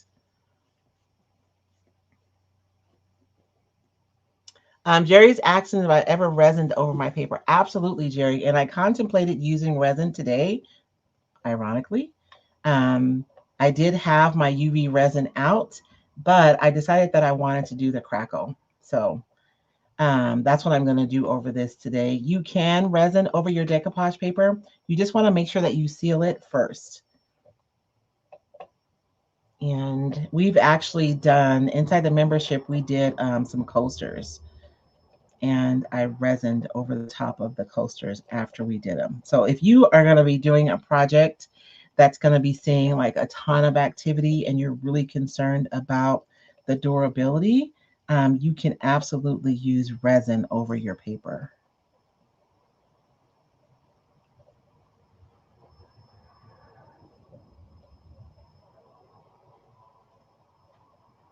So I am making little short strokes because I want um, this area to be have little cells.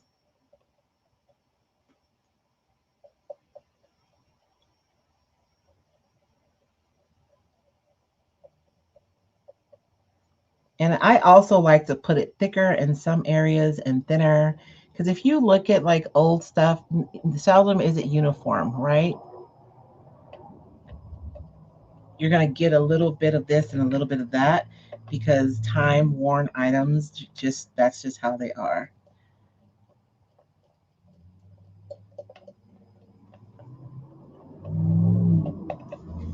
And then I'm going to go in this area right here and we're going to use bigger strokes and a bigger brush. And we're going to see if my theory is right.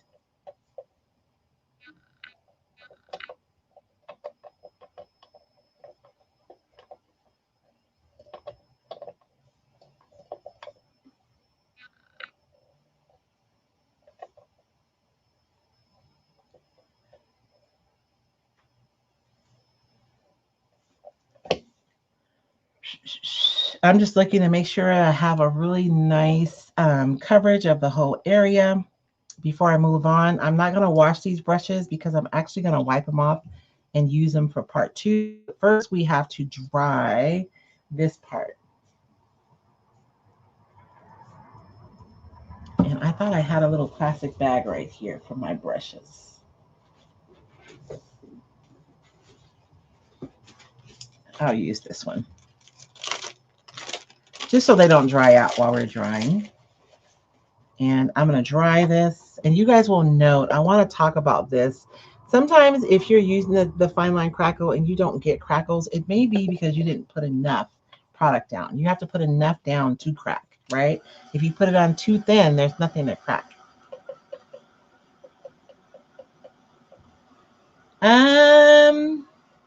Am I going to crackle the overhanging leaves? I don't think so. I think that I'm already going to be battling the milk paint with adhesion, and I might be pushing my luck if I extend the crackle out there.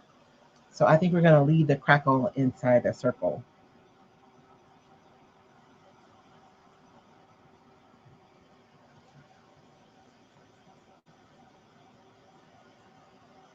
And I'm going to dry this really well. It's going to take us a few minutes. I'm going to show you guys a video while we're waiting for this to dry, okay?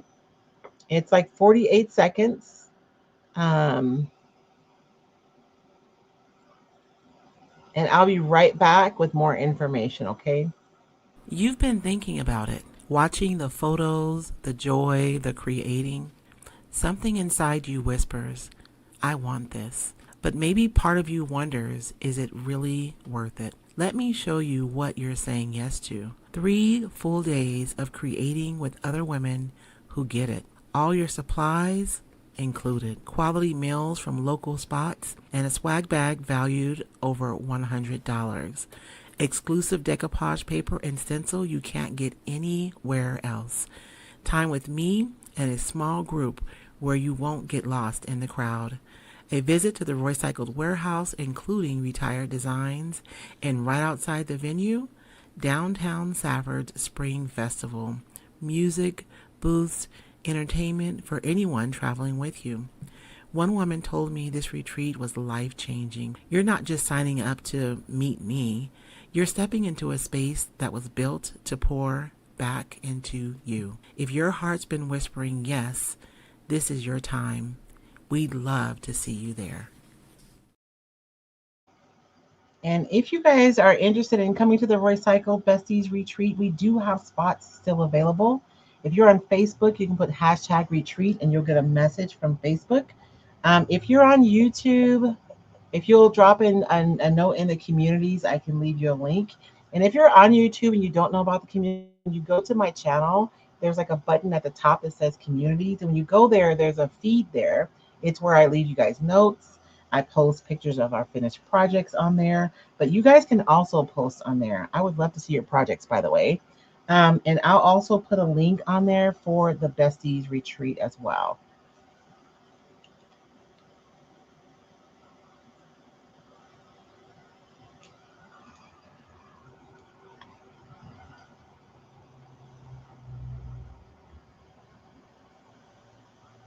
And when I'm drying this, any area where I still see that it's white, I know that that's not dry, so I'll continue to dry that. And so I know there's discussion on whether or not you should use your dryers. Pin Art says that its best case is if you leave this base coat overnight to dry. But y'all know I'm not good at following the rules. I use my dryer mainly because we're here live together. Um, but I guess if you want really deep cracks, your best bet is to let this part dry overnight. But I don't have overnight because we're hanging out right now. So I'm going to use my dryer.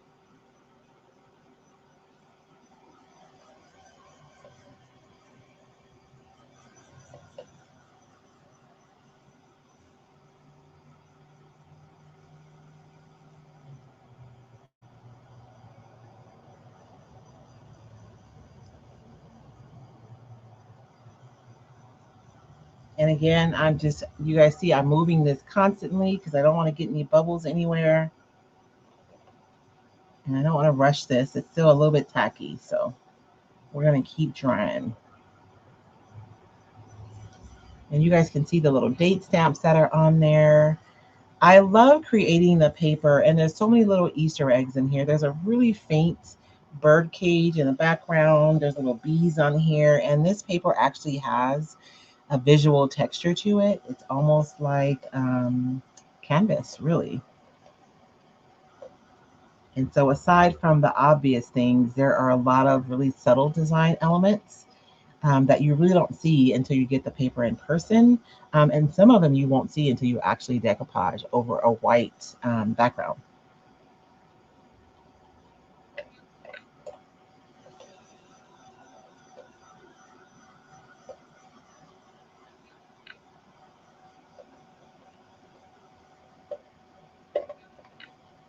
So those of you who've been hanging out with me all month, have you guys made any projects inspired by any other projects that we've done together? I'm curious.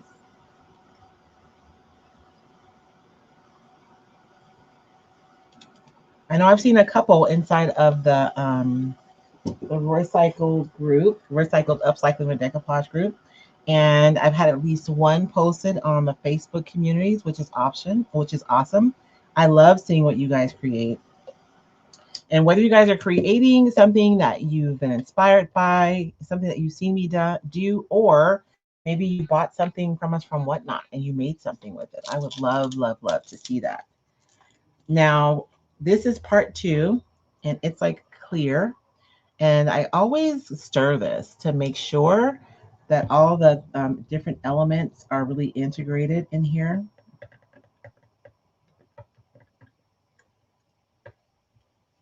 And I'm going to do the same thing with this one.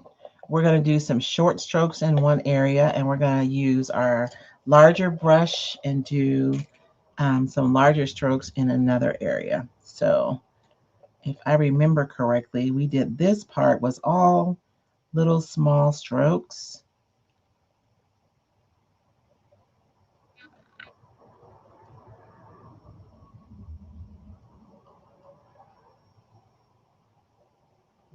And if you want like really thin hairline ones, just use less medium. That's why I like to use more medium in some places and less in others so I can get like a variation.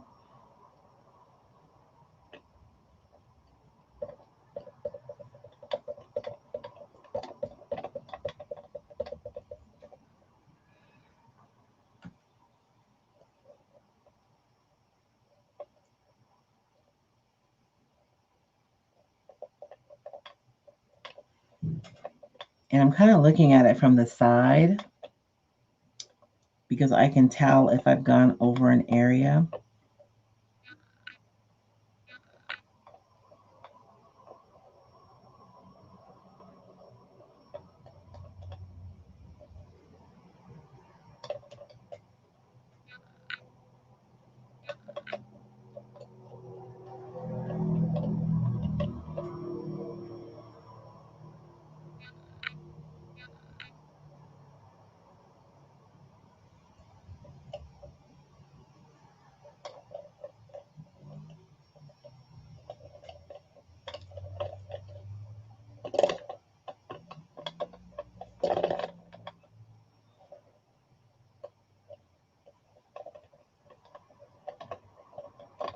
Okay.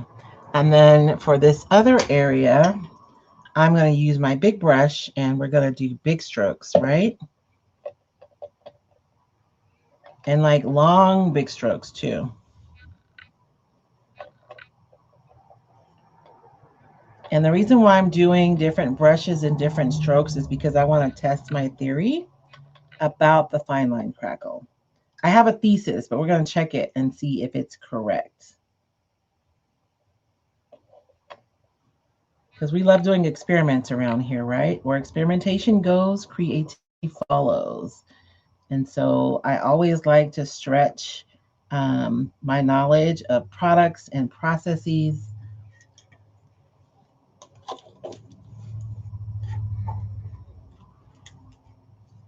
And now I'm going to dry this layer. And when I dry this layer, I dry it and then I like really apply as much heat as I can without bubbling my decoupage paper.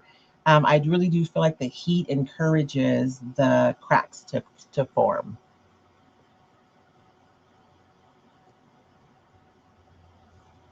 Oh, thank you, Peggy, for waiting for your retailer. That's good. A lot of the retailers have theirs, but if you have a regular retailer and they haven't gotten their stock yet, you guys, they'll have it. It's coming soon. The weather caused some problems. Um, and then I had some brand new retailers come on too, who they just happened to come on the tail end of a new release, which is just not good because the volume of orders we get into our warehouse is so much. Is that there a little bit of a bottleneck happens, but I'm hoping that we'll be caught up by the end of next week. And so I'm drying this and I'm warming it up because I really want those cracks to form.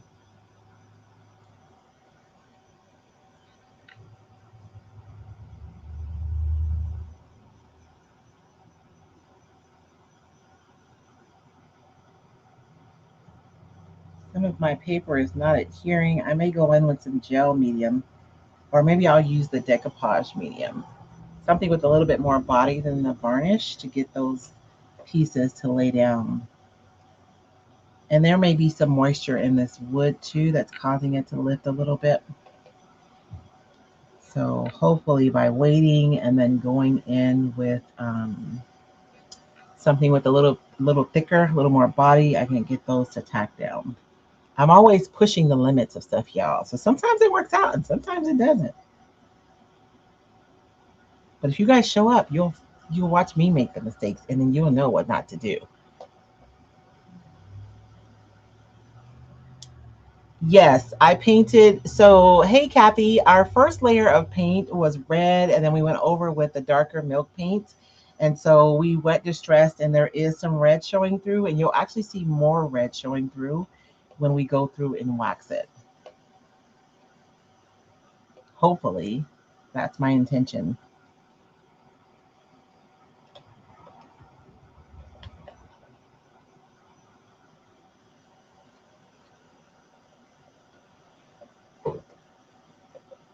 Now, Kathy, I see that you're watching the vertical. if you want to be able to see better, you can pop off of this live and then come back to the horizontal live, and then that way you can see everything better. Unless you prefer watching it vertically, you can, but it does cut off a lot of the image on the vertical screen.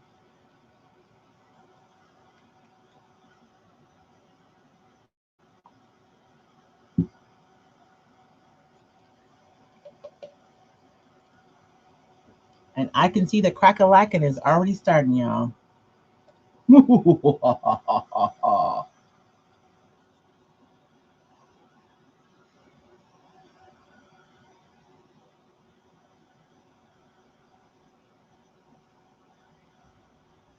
And I can see here that my cells over here are larger.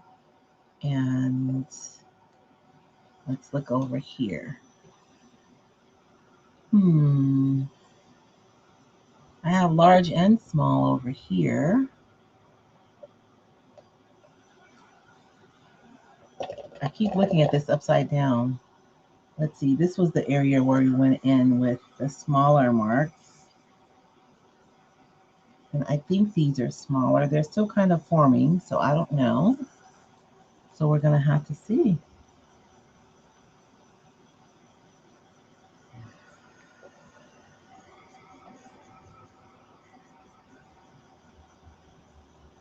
I think I'm right, though.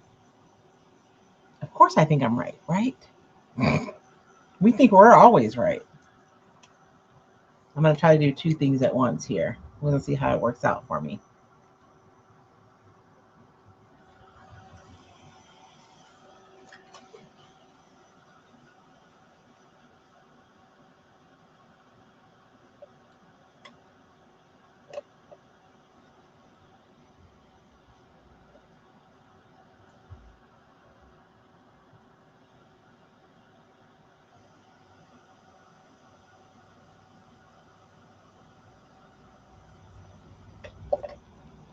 Oh, there's so many beautiful cracks, and you guys can't see them yet. But when I put the dark wax on, you'll see the crack-a-lackin'. Now, I'm going to do a couple of things. In the middle, I don't want it to get really, really dark, although I don't think it will. That's a weird puddle, and it didn't crack either. That's interesting. I've never had that happen.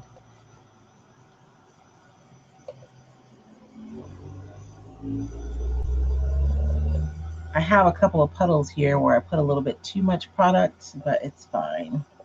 And it didn't crack in those places. It may crack if I leave it long enough. I'm using the heat to kind of encourage the crack-a-lackin'.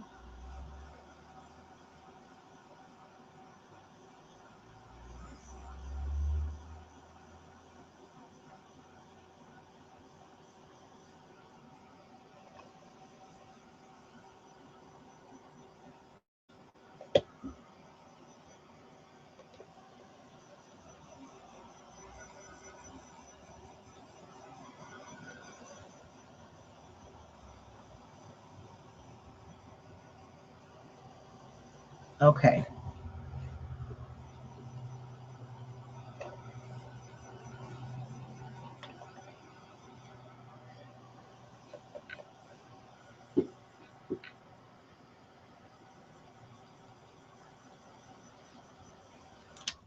I think that is good.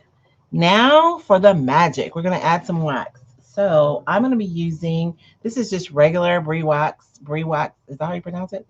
And this is an ebony color, is what we're using today. Because I want my paint to be really dark, so I'm going to use the ebony versus the brown. And our images, our image here is basically black, so I think it's going to look good. And I have my janky wax brush here that I'm going to use. You guys think I should wash this brush? I don't think so. Generally, I don't need to. It'll soften as soon as it comes into contact with wax, so it's fine. It really is. It looks janky, but it works really good. And I also have my round brush, but I think I want to use this one. Especially because I kind of want to go around the edges first.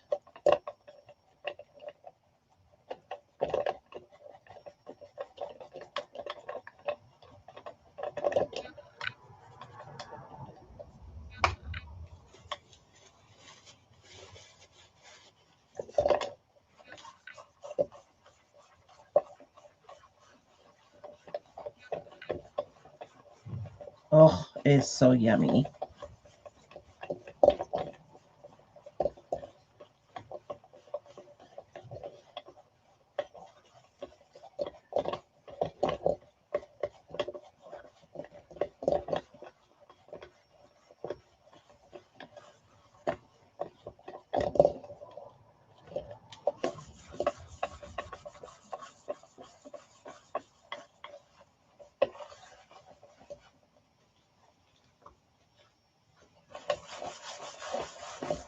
I'm going to use less wax everywhere else, though.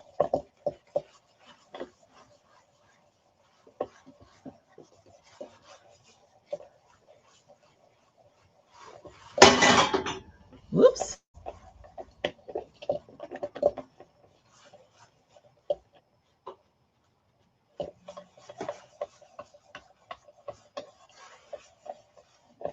Stuff is falling over there, y'all. Oh, can you guys see all that crack-a-lacking? Let me show you. I don't know that I got a difference in size of cracks. Let me see if I can. Let's see. We use the larger brush over here. I don't know if my cracks are necessarily bigger, but I will say there are fewer cracks over here. And there are far more cracks over here where I use my smaller brush and I made the smaller marks. The cracks over here are a little bit larger, but not that much larger. But I also don't have as many. So I don't know. Maybe my theory is wrong about the size of the brush. But I did get far more cracks over on this side where I use the smaller brush strokes.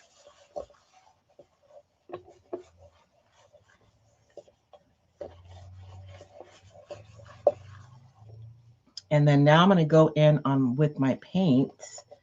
I did adhere those pieces down.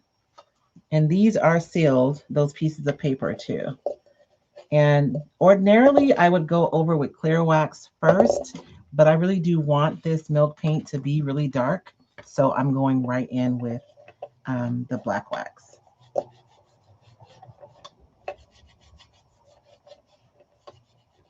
And so the milk paint will absorb this wax, will buff off the extra off the top, and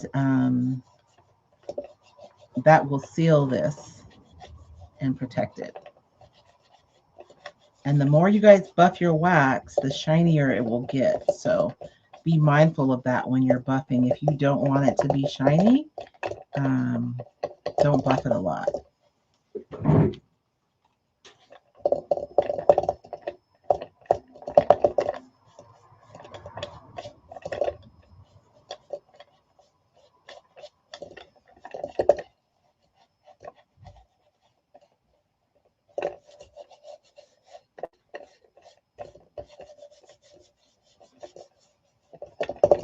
And I do have my poor wax towel over here. And I'm going to go through and we're going to buff off any of that extra wax. Let me get that off of there.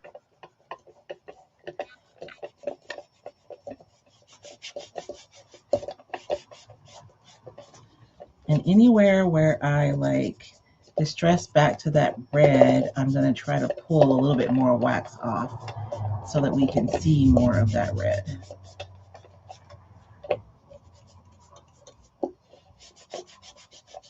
And that paint really sucked up that wax too.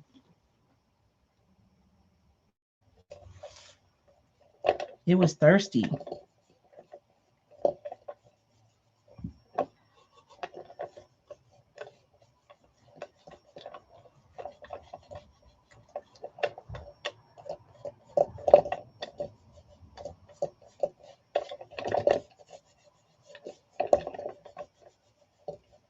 Okay.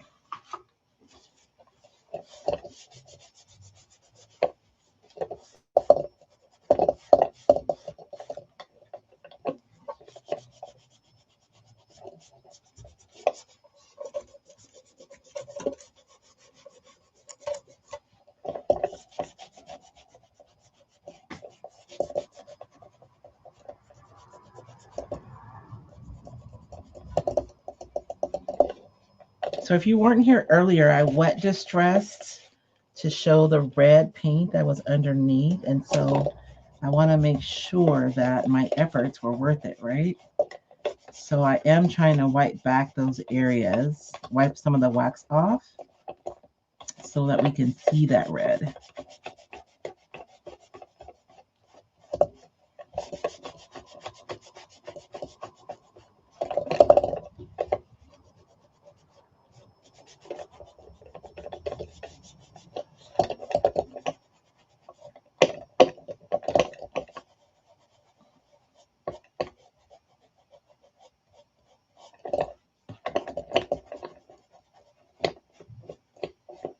Maybe I should have done my crackle on these leaves. Then they would have resisted a little bit more.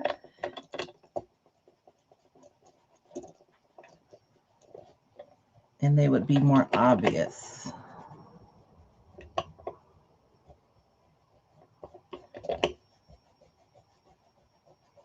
They are sealed though, so I can get the wax off. I just need to use a little elbow grease here.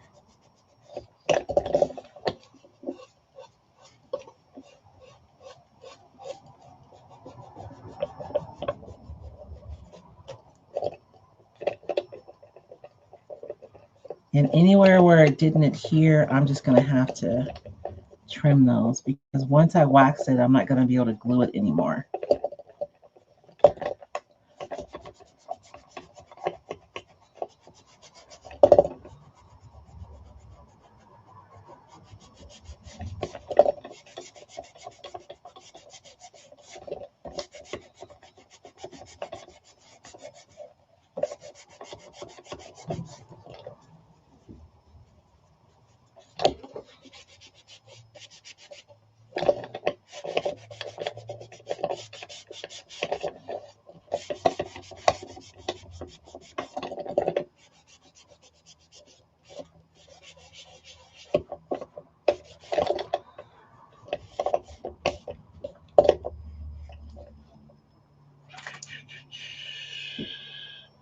My little wax brush. So anywhere where I'm seeing anything looking like stark or, like it doesn't belong,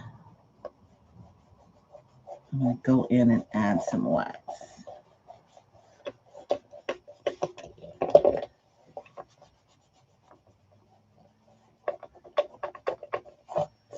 Okay. And I think that's it. What do you guys think? Yes? No? Maybe so? So there's a couple of things. If I had to do this all over again, I would probably go over my red areas with some clear wax first, just so those places wouldn't get dark so quickly. Because I can see the red, but it's really super subtle, and I would like for it to be less subtle. My leaves over here, I have a couple that didn't adhere well. And if you're going to do this, I would be patient and let this paint dry completely first, and then adhere this so that you won't have that happen. Because I'm going to have to go in and cut those now. I don't think I'm going to be able to get those to adhere, but I'm going to try. Y'all know I'm going to try. We're going to see what happens. But for the most part, though, I do love this project. I think the black wax was a really good choice for my crackle as opposed to the brown. Um, because of the color of the paper. So just a quick recap, you guys. We started off with the plain Lazy Susan from the thrift store. I used white primer in the middle where the paper was decoupaged. We did fussy cut out these leaves on the side, and we painted the back of the paper white so that the leaves would show up on the dark surface that's on the back. We started out with a base coat of red chalk style paint, and then we put on the dark milk paint, and we distressed it back so that the red is peeking through. And the red is peeking through, but the dark wax did kind of overtake it a little bit. So I would, if I were to do this over again, and I already said this, but we're recapping, I would go over those red parts with some clear wax first, so that when you put on the dark wax, they didn't get so dark and they weren't so subtle. I would like for them to show up a little bit more, but I do think that it's really pretty. What do you guys think? And then, of course, we have the crackle over the decoupage paper, which really does take it to the next level. And so I'm going to let this dark wax settle a little bit and set up probably for a couple of days. And then I'll go over this with a coat of clear wax and buff it out. And that will be the protective layer on this surface, will be the clear wax. Because now that I put wax on it, I can't go over it with any varnish or anything else. So that is it for our start to finish project for today's quick craft with Royce. Unquick craft with Royce. But we did finish it, start to finish, right? And I hope that you guys will consider some of the things we did today on your next project. I hope that at the very least, I made you think about a new possibility. I am going to hang this rag out somewhere where it's open and it off gas safely. I don't want to ball this up and put it somewhere because it can combust if you do that. So I have a spot, well, I'll have this laid out completely flat so that it can off gas any wax that's on there. Just something that I always like to talk about because that wax can be dangerous. And I think that's all I have. Unless you guys had any questions, that is it. Thank you so much. I know the fussy cut leaves. I wish I could have brought them out a little bit more, but maybe the subtlety is nice though, right? You know, say. We'll see. I wonder if I can take some wood glue. I'm gonna try to tack those down with some wood glue, but I do think there's maybe some moisture underneath there. So I'm gonna let it chill and dry out for a little bit. And then we'll see. And even my little white area right here. Oh yeah. And if I had to do over again, I would probably go in with a more opaque paint and really try to match that with this background. But this bird's belly is light, so this doesn't look like completely white, right? It looks like it might belong there. But that's our project for today. Oh yeah, and we used the recycled botanical blocks, the new botanical blocks decoupage paper. This is the neutral side. One side is this side is neutral like this, and the other side is um, pink and green. You can tell I'm a child of the 80s because I really do like that color combination. The other side's more colorful, and then the right side, we honestly we only use the top portion of the right side today. So I still have plenty of paper to use for other projects. If you guys are looking for Roycycle decoupage paper, you can find it at roycycles.com. And remember, you guys, we experimented today, right? I wasn't sure how things were going to turn out or if they were going to turn out. We tried some things. Some of them worked out really well. Some of the things I would tweak. But it's through that experimentation that we find out those things. So remember, you guys, please make time in your creative process for playing, for experimenting, because that's where the growth in your creativity happens. Where experimentation goes, creativity follows. You guys have a blessed day because David and I will be back tonight for chatting and crafting with Royce and David at 5 p.m. Pacific Standard Time. Hope you guys can join us. Other than that, you guys have a blessed day and we will see you next time.